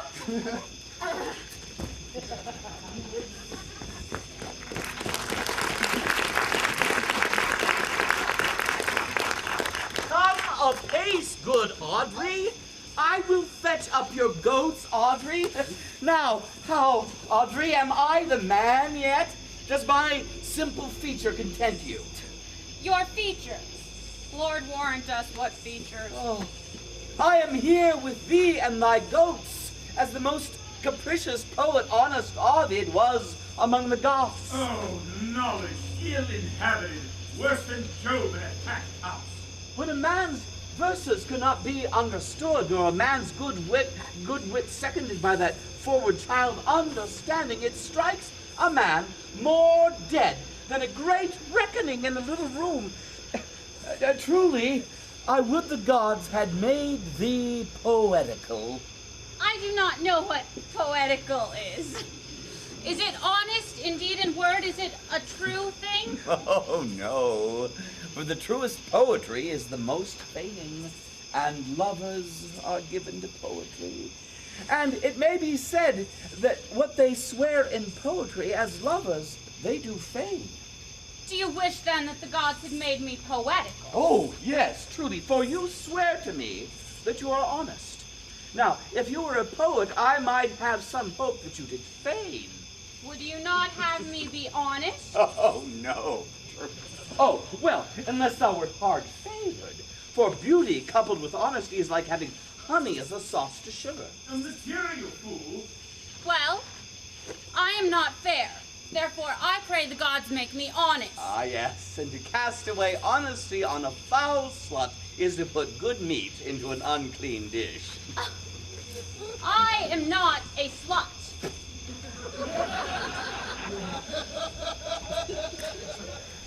Though I thank the gods I'm foul. The gods be praised for your foulness, then. Sluttishness may come hereafter. But be that as it may be, I will marry you. And toward that end, I have been with Sir Oliver Martex, he's the vicar of the next village, and he's promised to meet me here in this place in the forest and to couple us. I would fain see this meeting. Well, the gods give us joy. Amen. Really, a man may, if he were of a fearful heart, stagger in this attempt. For here we have no temple but the forest, no assembly but horned beasts. Oh, what then? Courage! For as much as horns are odious, they are necessary. And do they not say that many a man knows no end of his goods? Right. Many a man has good horns and knows no end of them. But that is the dowry of his wife and none of his own making. Horns, even so. The poor man alone? No, for the noblest deer has them as vast as the rascal. Are single men therefore blessed? No, for as much as the walled city is more nobler than the village, so much is the forehead of the married man more honorable than the bare brow of the bachelor, and by as much as skill is better than defense, so much is a horn more precious than to want. Oh, but here comes Sir Oliver Martex. Sir Oliver, you are well met, Sir Oliver. Will you couple us here beneath this tree, or shall we follow you to your chapel? Is there none here to give the woman? I will not have her on gift of any man. Truly, sir, she must be taken, or the marriage is not lawful. Proceed! Proceed, I'll give her. Oh, good evening, good master, what do you call it? How do ye? You are very well met. Oh, God yield you for your last company. I'm truly happy to see you here with toy in hand here, sir. Nay, pray be covered. Will you be married, Motley? As an ox hath his curb, a horse his bow, and a falcon her bells, so man has his desires, and as pigeons bill, so wedlock would be nibbling. And will you, being a man of your breeding, be married under a bush like a beggar? Get you to church and have a good priest that can tell you what marriage is. This fellow will but join you as they join wainscot. Then one of you will prove a shrunk panel, and like green timber, warp. I am not of a mind, but I should rather be married by this man than another. For he is not likely to marry me well, and not being well married will be a good excuse hereafter to leave my wife. Go thou with me, and let me counsel thee. Come, sweet Audrey, we must be married, or we must live in bawdry. Farewell, good master, Oliver, not. Oh, brave Oliver, oh, good Oliver, leave me not behind. This is no matter. They're a fantastic, fantastic to go neighbor them all to blow me out of my calling.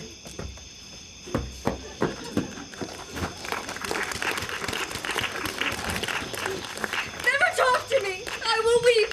Do, I prithee, yet have the grace to consider that tears do not become a man. But have I not cause to weep? As good as cause as one would desire. Therefore, weep. His very hair is of the dissembling color. Something browner than Judas's. Marry, his kisses are Judas's own children. And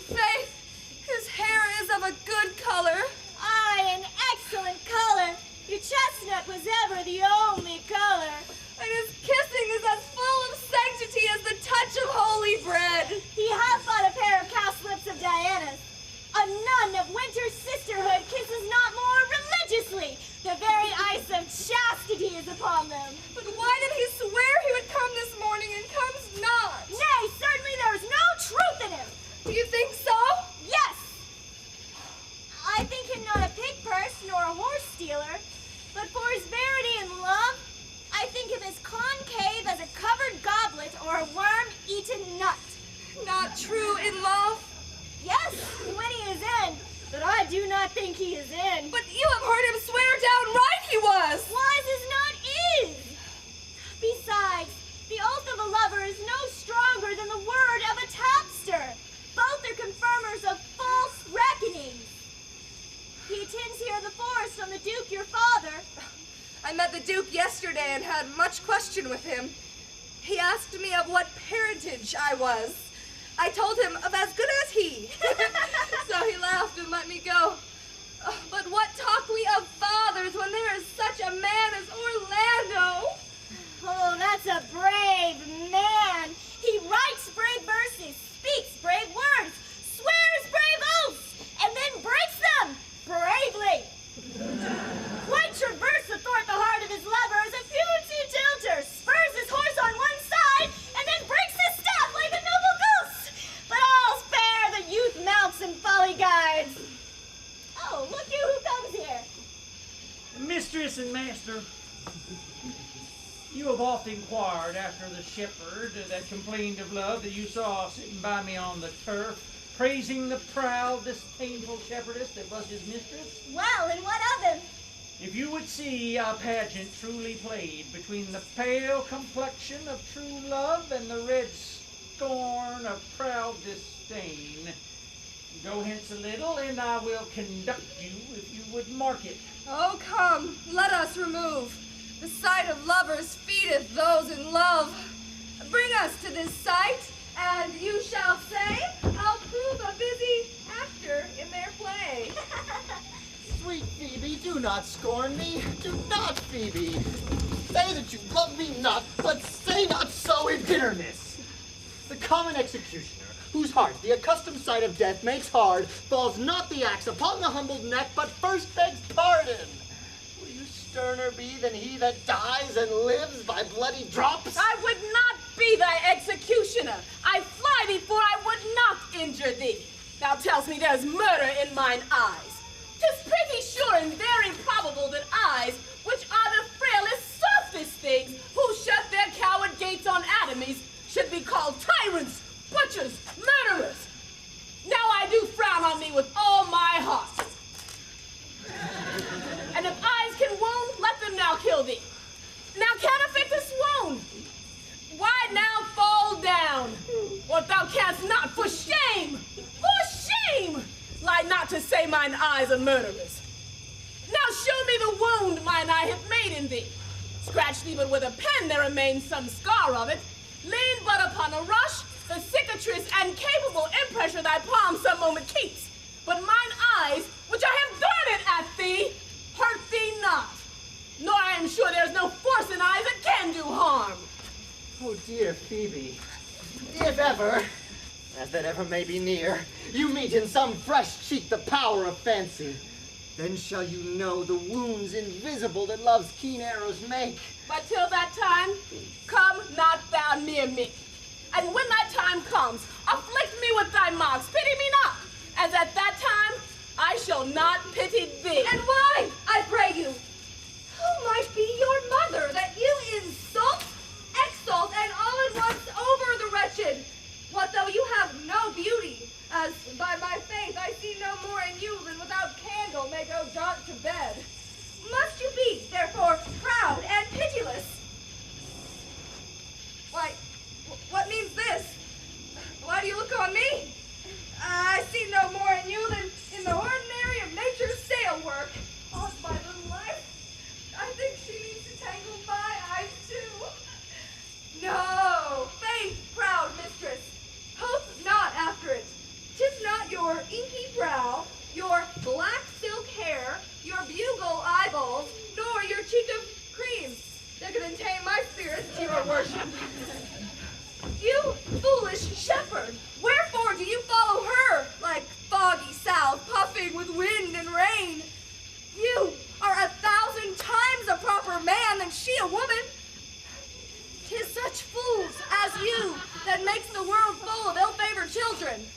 'Tis not her glass, but you that flatters her, and out of you she sees herself more proper than any of her lineaments could show her. But mistress, know yourself, down on your knees, and thank heaven, fasting for a good man's love.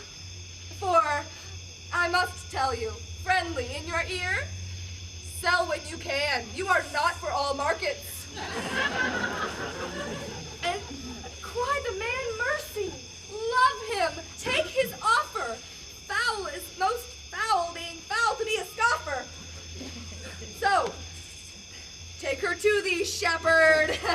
Fare you well. Sweet youth, I pray thee, chide a year together. I had rather hear thee chide than this man woo. He's fallen in love with your foulness, and she'll fall in love with my anger. If it be so, why then, as fast as she answers thee with frowning looks, I'll sauce her with bitter words. Why look you so upon me? For no ill will I bear you. I prithee, do not fall in love with me, for I am falser than vows made in wine. Besides, I like you not. If you'll know my house, 'tis at the Tuft of Olives here hard by. Will you go, sister? Shepherd, ply her hard. Come, sister. Shepherdess, look on him better, and be not so proud. Though all the world could see, none could be so abused in sight as he. Come to our flock.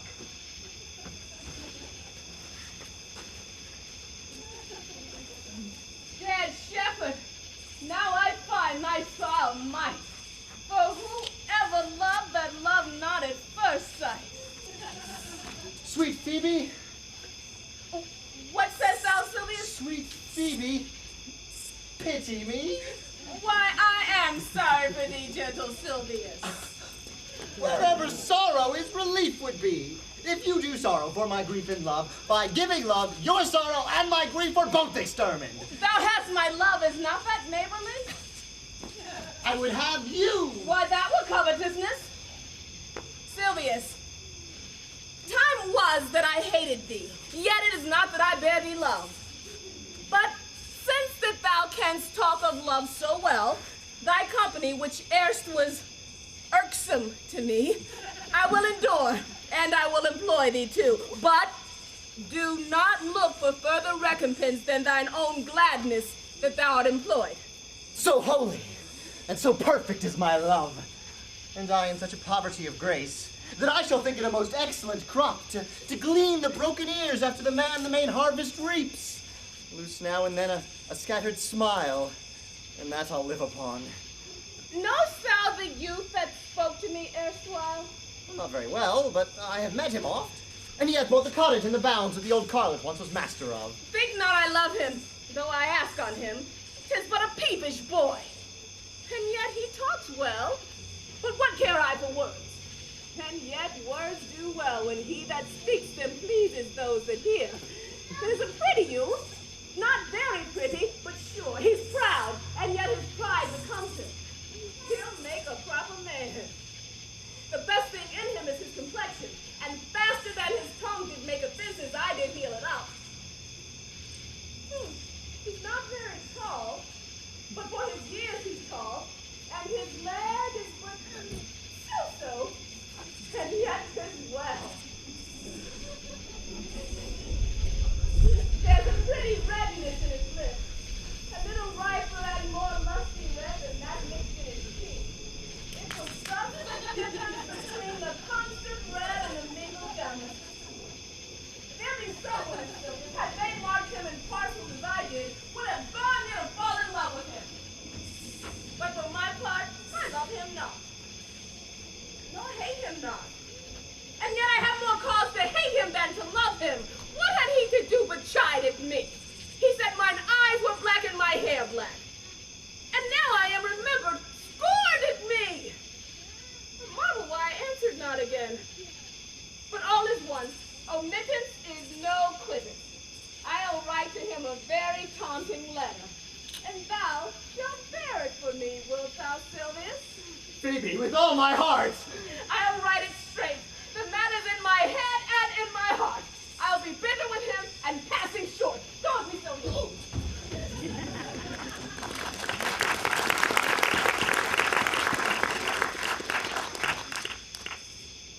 I prithee, pretty youth, let me be better acquainted with thee. They say you are a melancholy fellow. I am so. I do love it better than laughing. Well, those that are in the extremity of either are abominable fellows and betray themselves to every modern censure worse than drunkards. What is good to be sad and say nothing? Why then 'tis good to be a post. I have neither the scholar's melancholy, which is emulation, nor the musician's, which is fantastical, nor the lawyers which is politic, nor the soldiers which is proud, nor the courtiers which is ambitious, nor the ladies which is nice, nor the lovers which is all these, but it is a melancholy of mine own, compounded of many simples, extracted from many objects, and indeed the sundry contemplation of my travels, in which mine often rumination wraps me in a most humorous sadness. A traveler? By my faith, you have great reason to be sad. I fear you have sold your own lands to see other men's. And to have seen much and to have nothing is to have rich eyes and poor hands. Yes, I have gained my experience. And your experience makes you sad. I had rather have a fool to make me merry than experience to make me sad, and to travel for it too. Good day and happiness, dear Rosalind. Nay, God be with you, and you talk in blank verse. Farewell, Monsieur Traveler. Look you lisp and wear strange suits, disable all the benefits of your own country, be out of love with your nativity, and almost chide God for making you that countenance you are, or I will scarce think you have swam in a gondola. Oh, what? How now, Orlando? Where have you been all this while? You, a lover, and you served me such another trick. Never come in my sight more. Fair Rosalind, I come within an hour of my promise. Break an hour's promise in love? He that will divide a minute into 1,000 parts and break but a part of the 1,000th part of a minute in the affairs of love, it may be said of him Cupid hath clapped him o'er the shoulder, but I'll warrant him heart whole. Oh, pardon me, dear Rosalind. Nay, and you be so tardy, come no more in my sight. I had as lief be wooed of a snail. Of a snail? Aye, of a snail. For though he comes slowly, he carries his house on his head. A better jointure, I think, than you make a woman. Besides, he brings his destiny with him. What's that? Why, horns, which such as you are fain to be beholding to your wives for. Virtue is no horn maker, and my Rosalind is virtuous. And I am your Rosalind. It pleases him to call you so, but he hath the Rosalind of a better leer than you. Come, woo me. Woo me, for now I am in a holiday humor and like enough to consent. What would you say to me now, and I were your very, very Rosalind? I would kiss before I spoke. Nay! You had better speak first, and when you are graveled for lack of matter, you might take occasion to kiss. The very good orators, when they are out, they will spit, and for lovers lacking, God warn us, matter, the cleanliest shift is to kiss. Well, then how then if the kiss be denied? Then she puts you to entreaty, and there begins new matter. Who could be out, being before his beloved mistress? Marry, that should you, if I was your mistress. Or I should think my honesty raker than my wit. What of my suit? Not out of your apparel, and yet out of your suit. Am not I your Rosalind? I take some pleasure to say that you are, because I would be talking of her. Well, in her person, I say, I will not have you. Then in mine own person, I die. No, faith, die by attorney. The poor world is almost 6,000 years old, and in all this time, there was not any man died in his own person, little less it, in a love cause. Troilus had his brains dashed out with a Grecian club, yet he did what he could to die before. And he is one of the patterns of love. Leander, he would have lived many a fair year, though hero had turned none, if it had not been for a hot midsummer night. For, good youth, he went but forth to wash him in the Hellespont, and being taken with the cramp was drowned, and the foolish coroners of that age found it was hero of Sestos. But these are all lies. Men have died from time to time, and worms have eaten them, but not for love. I would not have my right Rosalind of this mind, for I protest, her frown might kill me. By this hand, it will not kill a fly.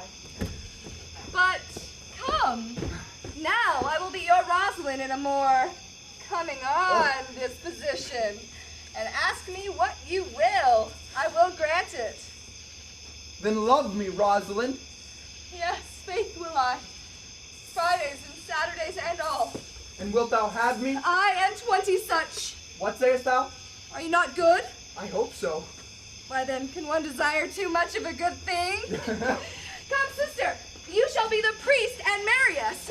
Give me your hand, Orlando. Pray thee, marry us. What say you, sister? I cannot say the words. You must begin, will you, Orlando? Go to. Will you, Orlando, have this Rosalind to wife? I will. Aye, but when? Like now, as fast as she can marry us. Then you must say, I take thee, Rosalind, for wife. I take thee, Rosalind, for wife. I might ask you for your commission, but I do take thee, Orlando, for my husband.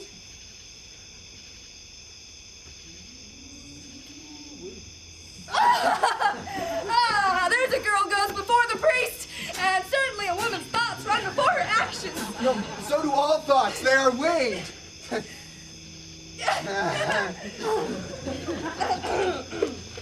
Now, tell me, how long would you have her after you have possessed her? Forever.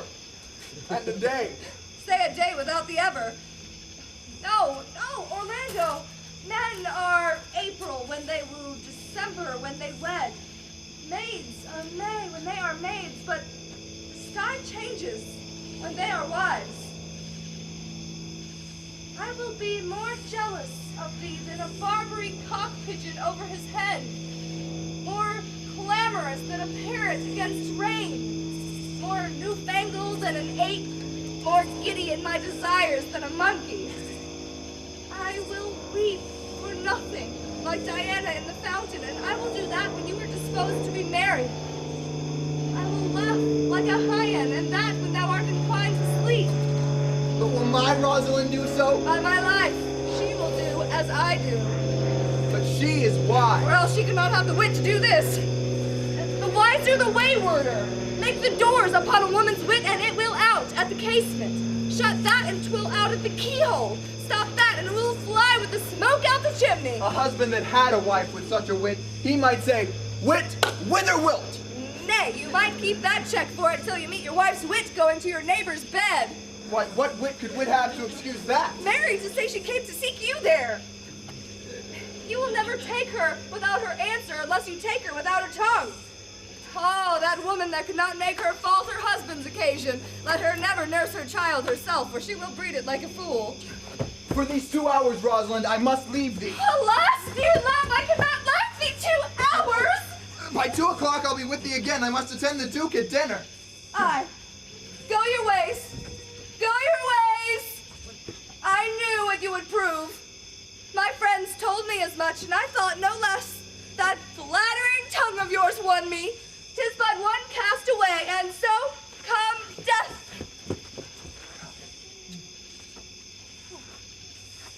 2 o'clock is your hour?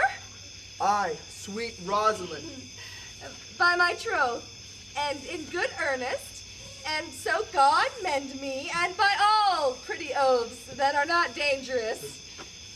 If you break one jot of your promise, or come 1 minute behind your hour, I will think you the most pathetical break promise, and the most hollow lover, and the most unworthy of her that you call Rosalind, that shall be chosen out of the gross band of the unfaithful.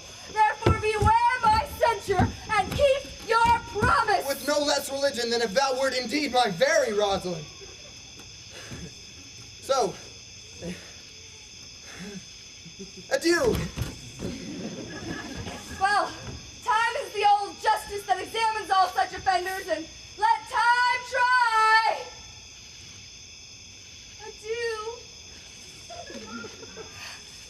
You have simply misused our sex in your love break.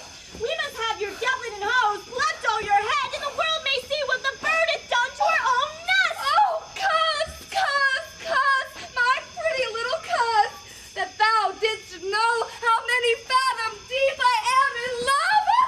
But it cannot be sounded. My affection hath an unknown bottom, like the Bay of Portugal. Or rather bottomless, so as fast as you pour affection in, it runs out.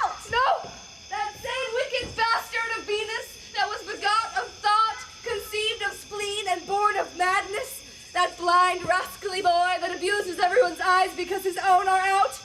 Let him be judge how deep I am in love. I'll tell thee, Oleana, I cannot be out of the sight of Orlando. I'll go find a shadow and sigh till he come. And I'll sleep.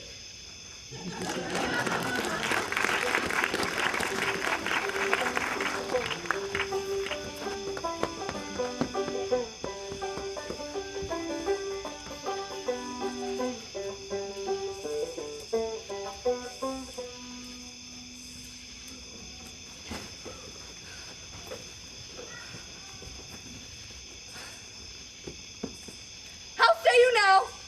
Is it not past 2 o'clock? And here much Orlando! I warrant you with pure love and troubled brain, he hath taken up his bows and arrows and gone forth to sleep. Look you who comes here. My errand is to you, fair youth. My gentle Phoebe bid me give you this. I know not the contents, but as I guess by the stern brow and waspish action which she did use as she was writing of it, it bears an angry tenor. Pardon me, I am but as a guiltless messenger. Patience herself would startle at this letter and play the swaggerer. Bear this, bear all. She says, I am not fair. Ooh. That I lack manners. Ow. She calls me proud, and that she could not love me were man as rare as phoenix. Odds my will, her love is not the hare that I do hunt. Why writes she so to me? Well, shepherd? Well? This is a letter of your own device. No, I protest. I know not the contents. Phoebe did write it. Come, you are a fool and turned into the extremity of love. I saw her hand. She has a leathern hand, a freestone colored hand. I barely did think her old gloves were on, but 'twas her hands. She has a huswife's hand, but that's no matter. I say she never did invent this letter. This is a man's invention, and his hand... Sure it is hers. 'Tis a boisterous and a cruel style. A style for challengers. Will you hear the letter? So please you, for I never heard it yet. Yet heard too much of Phoebe's cruelty. She Phoebes me. Mark how the tyrant writes. Art thou God to shepherd turned, that a maiden's heart hath burned? Can a woman rail thus? Call you this railing? Why thy Godhead laid apart, warrest thou with a woman's heart? Did you ever hear such railing? Whiles the eye of man did woo me, that could do no vengeance to me, meaning me a beast. If the scorn of your bright eye have power to raise such love in mine, alas, in me what strange effect would they work in mild aspect? Whilst you chide me, I did love. How then might your prayers move?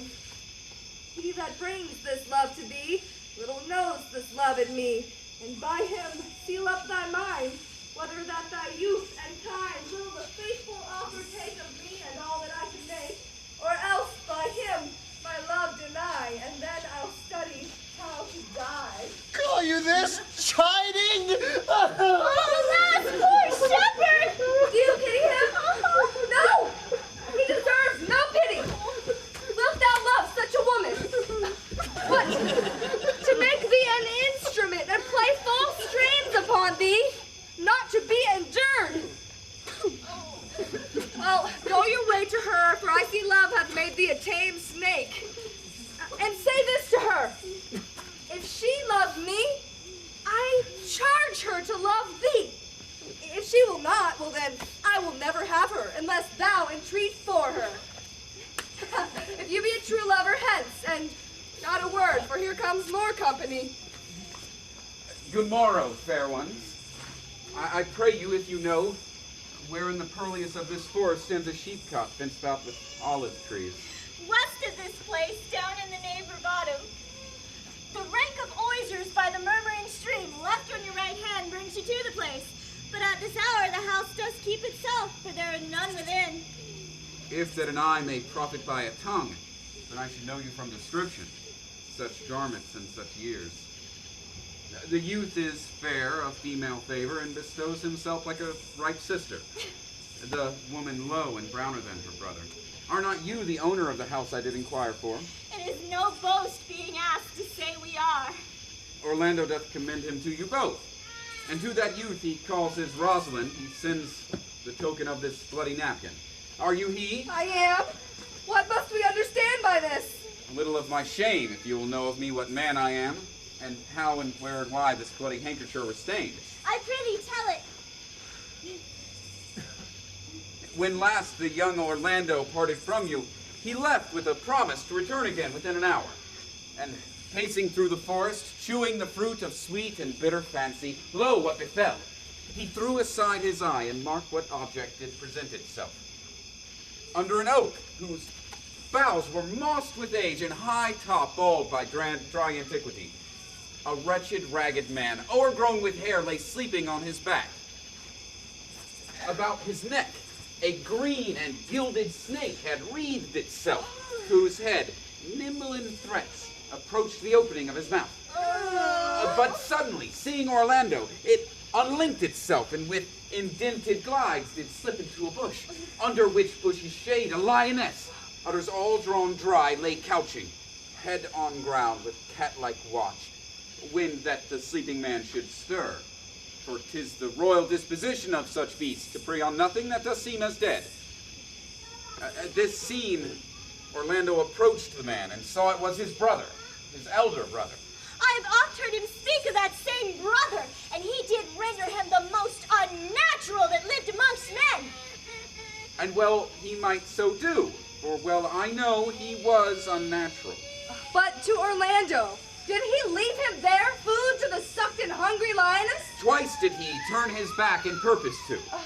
But kindness, nobler ever than revenge, and nature, stronger than his just occasion, made him give battle to the lioness, which fell swiftly before him, during which hurtling from miserable slumber, I awakened. Are you his brother? Was you he rescued? Was it you who so oft contrived to kill him? Was I? But 'tis not I. I do not shame to tell you what I was, since my conversion so sweetly tastes, being the thing that I am. But for the bloody napkin. By and by. When from first to last betwixt us two, tears our countenance had most kindly bathed, as to how I came into that desert place. In brief, he brought me to the gentle Duke, who gave me fresh array and entertainment, commending me to my brother's love, who led me instantly to his cave, and there stripped, and here, upon his arm, the lioness had torn some flesh away, which all this while had bled, and now he fainted, and cried upon fainting upon his Rosalind. Breathed, I recovered him, bound up his wound, and after some short space he sent me hither, stranger as I am, to tell this story, that you might forgive him his broken promise, and to deliver this napkin, dyed in his own blood, unto that shepherd youth he doth call his Rosalind. Oh, how now, Ganymede! Sweet Ganymede! Many will faint when they do look on blood. There's more in it! Cousin Ganymede! Ganymede! Look, he recovers. Oh, I would I were at home! We'll lead you thither. I pray you, sir, take him by the arm. Be of good cheer. What, you a man? You lack a man's heart. I do so! I confess it! Sirrah! A body would think this was well counterfeited. I pray you, tell your brother how well I counterfeited. Hi-ho! 'Twas no counterfeit. Counterfeit! There is testimony in your complexion that it was a passion of earnest. No counterfeit, I assure you. Well, take good heart, and counterfeit to be a man. So I do. But in faith, I should have been a woman by right. Come, you look paler and paler. Let you draw homeward. Oh, good sir, go with us. That will I. For I must bear answer back to my brother how you forgive him, Rosalind. Oh, I shall devise something. But I pray you, commend my counterfeit to him. Will you go? Oh.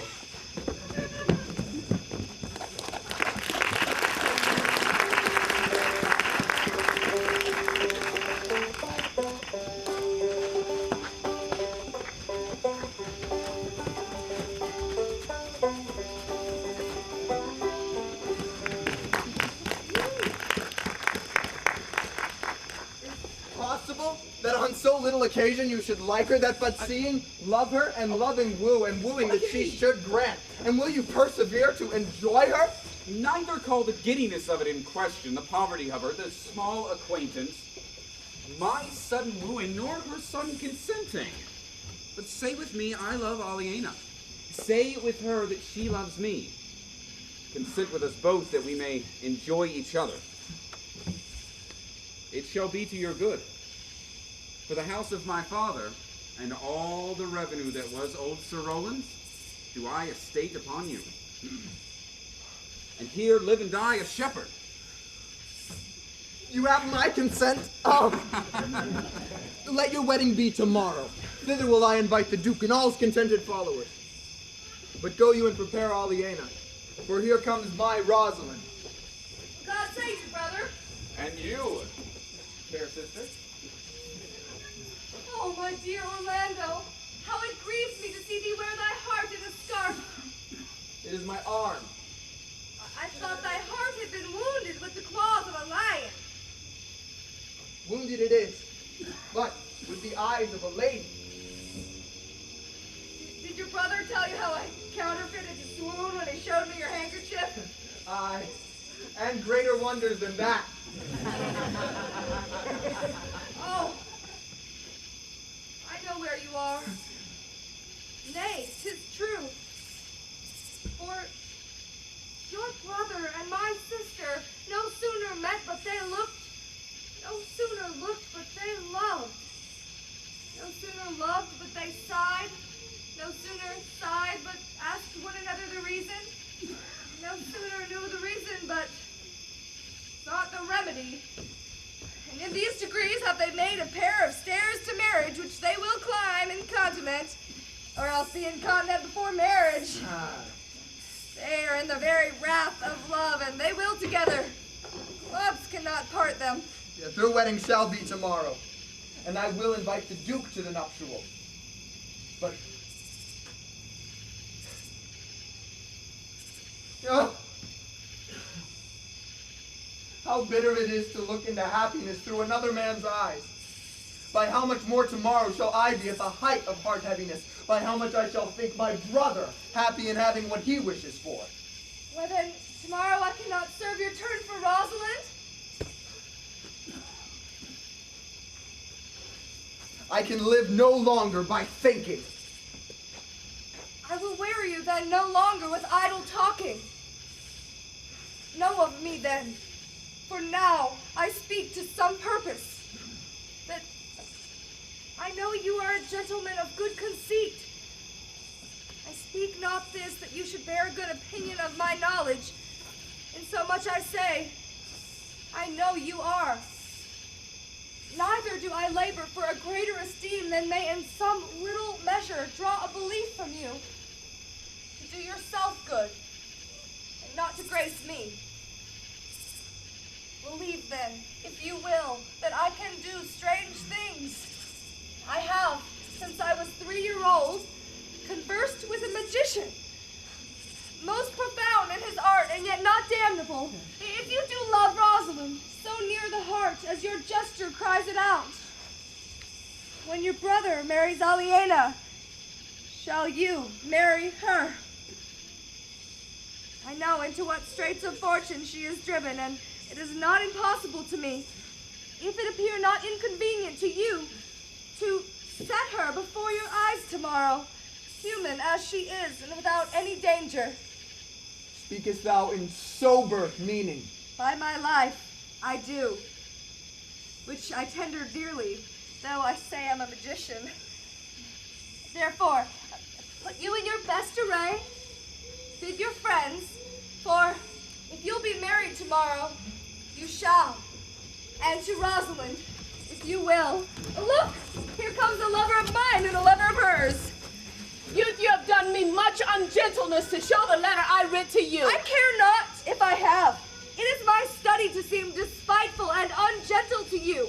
You are there followed by a faithful shepherd. Look upon him, love him. He worships you. Good shepherd, tell this youth what 'tis to love. Is to be all made of sighs and tears, and so am I for Phoebe. And I for Ganymede. And I for Rosalind. I for no woman. Is to be all made of faith and service, and so am I for Phoebe. And I for Ganymede. And I for Rosalind. And I for no woman. It is to be all made of fantasy, all made of passion, and all made of wishes, all adoration, duty, and observance, all humbleness, all patience and impatience, all purity, all trial, all obedience. And so am I for Phoebe. And so am I for Ganymede. And so am I for Rosalind. And so am I for no woman. If this be so, then why blame you me to love you? If this be so, why blame you me to love If you? this be so, why blame you me to love you?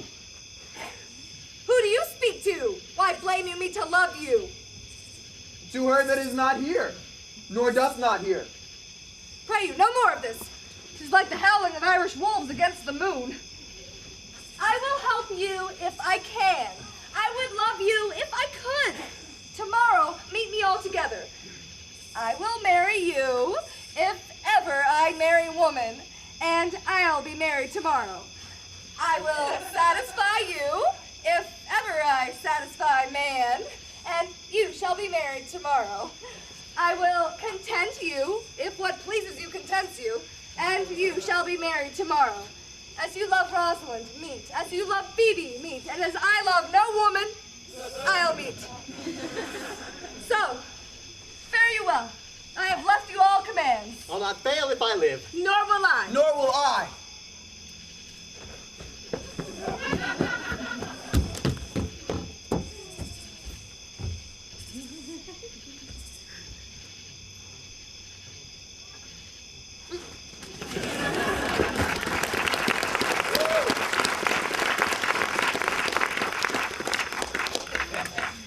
Oh, tomorrow is the joyful day, Aubrey. Tomorrow will we be married. I do desire it with all my heart. Yeah. And I hope it is no dishonest desire to be a woman of the world. Dost thou believe, Orlando, that the boy can do all that he hath promised? Sometimes I believe, and sometimes do not, as those that hope fear, and know they fear. Patience, once more, whilst our compact is urged. You say, if I bring in your Rosalind, you'll bestow her on Orlando here? That would I, had I got but kingdoms to give with her. And you say you'll have her when I bring her? That would I, were I of all kingdoms king. You say you'll marry me if I be willing. That will I, should I die the hour after. But if you do refuse to marry me, you'll give yourself to this most faithful shepherd. So is the bargain. And you say you'll have Phoebe if she will? Though to have her and death were both one thing. I have promised to make all this matter even. Keep you your word, O Duke, to give your daughter. Do yours, Orlando, to receive his daughter. Keep your word, Phoebe, that you'll marry me, or else refusing me to wed the shepherd. Keep your word, Sylvius, that you'll marry her if she refuse me. And from hence I go, to make these doubts all even.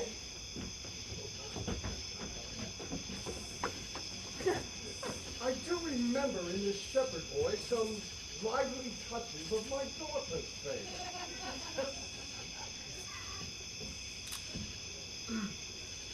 My good lord, the first time that I ever saw this boy, methought that he was a brother to your daughter. But, my good lord, this boy is forest-born and hath been tutored in many of the disparate studies by his uncle, whom he says is a magician, obscured in the circle of this forest. There is sure another flood toward, and these couples are coming to the ark. Here comes a pair of very strange beasts, which in all tongues are called fools. Salutation and greeting to you all. Good my lord, bid him welcome. This is the motley-minded gentleman I have so often met in the forest. He hath been a courtier, he swears. Well, if any man doubt that, let him put me to my purgation.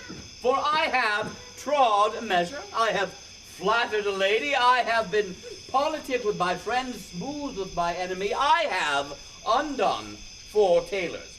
I had 5 quarrels and likely to have fought one of them. And how is that ta'en up? Of faith, we met and found that the quarrel was upon the 7th cause. How? 7th cause? Good my lord, like this fellow? I like him very well. God yield you, sir, I desire you of the life. I press in here among the rest of the country copulatives to swear and to forswear as marriage binds and the blood breaks. A poor virgin, sir, an ill-favored thing, but my own. A poor humor of mine to take that which no other man will have, as your miser dwells in a poorhouse, or as your pearl in your foul oyster. By my faith, he is swift and sententious. Oh, upon the fool's bolt and such dulcet diseases. But for the 7th cause, how did you find the quarrel on the 7th cause? Upon a quarrel 7 times removed. Nay, bear your body more seeming, oddly. As thus, I did dislike the cut of a certain courtier's beard. He sent me word that if I thought it was not well cut, he was in the mind it was. This is called the retort courteous. If again I said that it was not well cut, he sent me word that he cut it to please himself.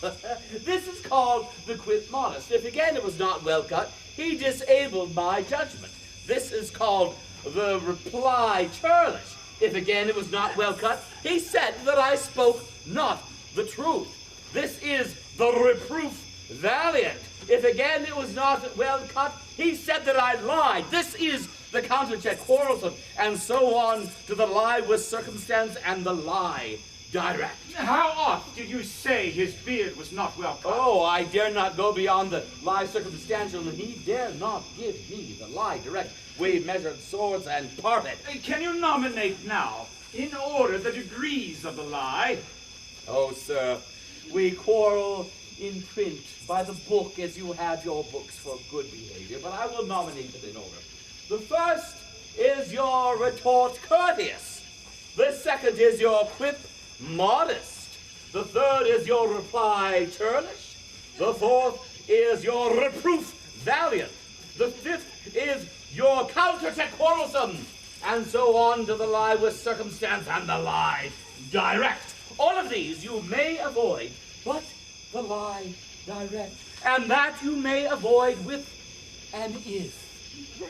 I knew when 7 justices would not take up a quarrel, but when the principals were met together, one of them thought of but an if. As if you said so, then I said so. They shook hands and swore, brothers, your if is the only peacemaker. Much virtue in if. Is this not a rare fellow, my lord? He's as good in anything and yet a fool. He uses his folly like a stalking horse, and under the presentation of that, he shoots his wit.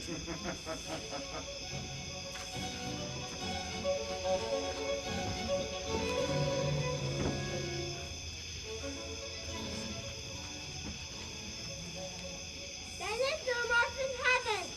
With earthly things may deep and home gather. Good Duke, receive thy dog. Climbers from heaven's water. Yea, further hither, that thou mayst stand in heaven's face, to serve us in his bosom is. To you I give myself, for I am yours.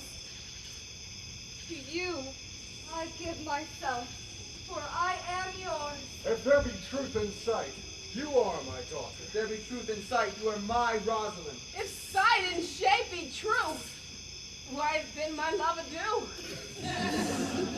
I'll have no father if you be not he. I'll have no husband if you be not he. Nor ne'er wed woman if you be not she. Hey, shall I spark confusion? To silence make conclusion of these most admit.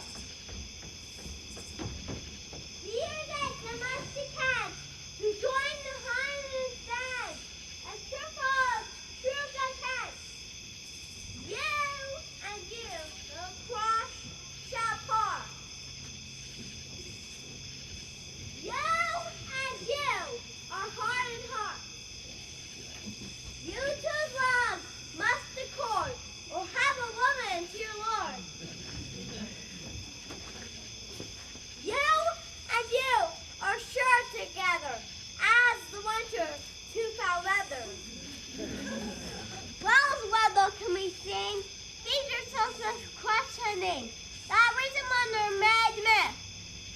Now thus we met, and these things finished. Oh, my dear niece, welcome thou to me. Even daughter, welcome and no less to breathe. I'll not eat my words. Thou art mine. Thy faith, my fancy to thee doth combine. Let me have audience. Duke Frederick, hearing how that everyday men of great worth resorted to this forest, hath addressed a mighty power, which will on foot purposely in his own conduct to take his brother here and put him to the sword. To the skirts of this wild wood he came, where, after meeting with an old religious man and having some question with him, was converted, both from his enterprise and from the world, his crown bequeathing to his banished brother, and all their lands restored to them again that were with him exiled. This to be true, I do engage my life.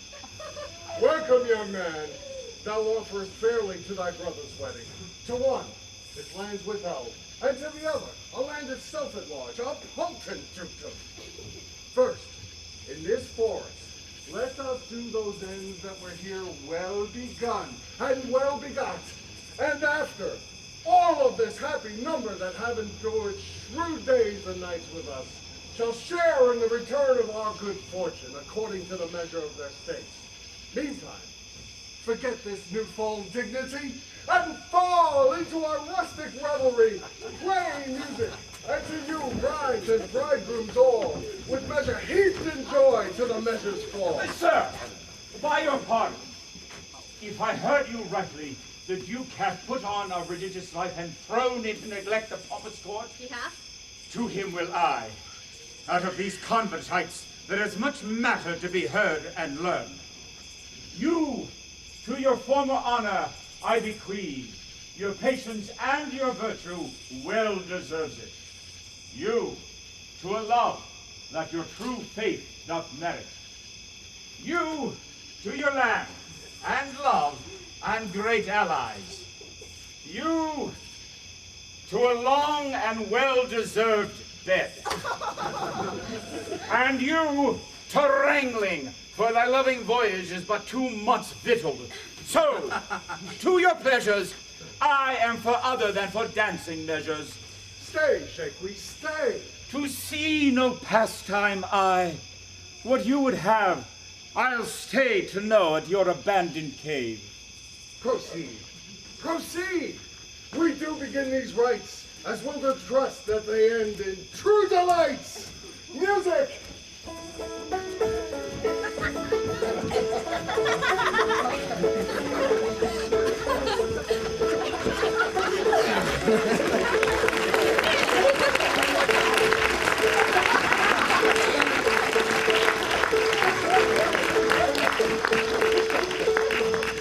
It is not the fashion to see the lady, the epilogue, but it is no more unhandsome than to see the lord, the prologue.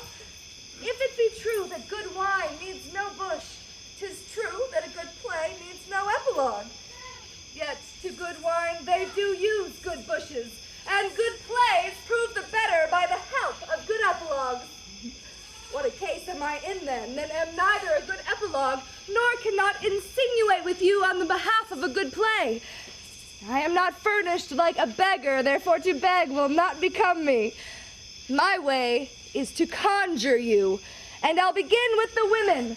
I charge you, O women, for the love you bear to men, to like as much of this play as please you. And I charge you, O men, for the love you bear to women, as I perceive by your simpering none of you hates them, that between you and the women the play may please. If I were a woman, I would kiss as many of you as have beards that liked me, complexions that pleased me, and breaths that I defied not. And as many of you have good beards, or good faces, or sweet breaths, will, for my kind offer, when I make curtsy, bid me farewell.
Thank you for coming, Kent. Thank you all for coming. Wonderful.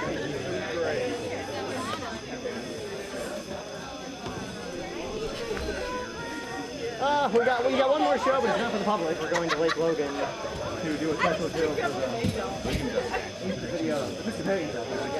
They have a art festival over at Lake Logan. Anyway, and we're just it's weird. It's kind of our closing night. We're going to strike and everything, but then we're going to do one more show. That's right. I don't know if it's special invite show.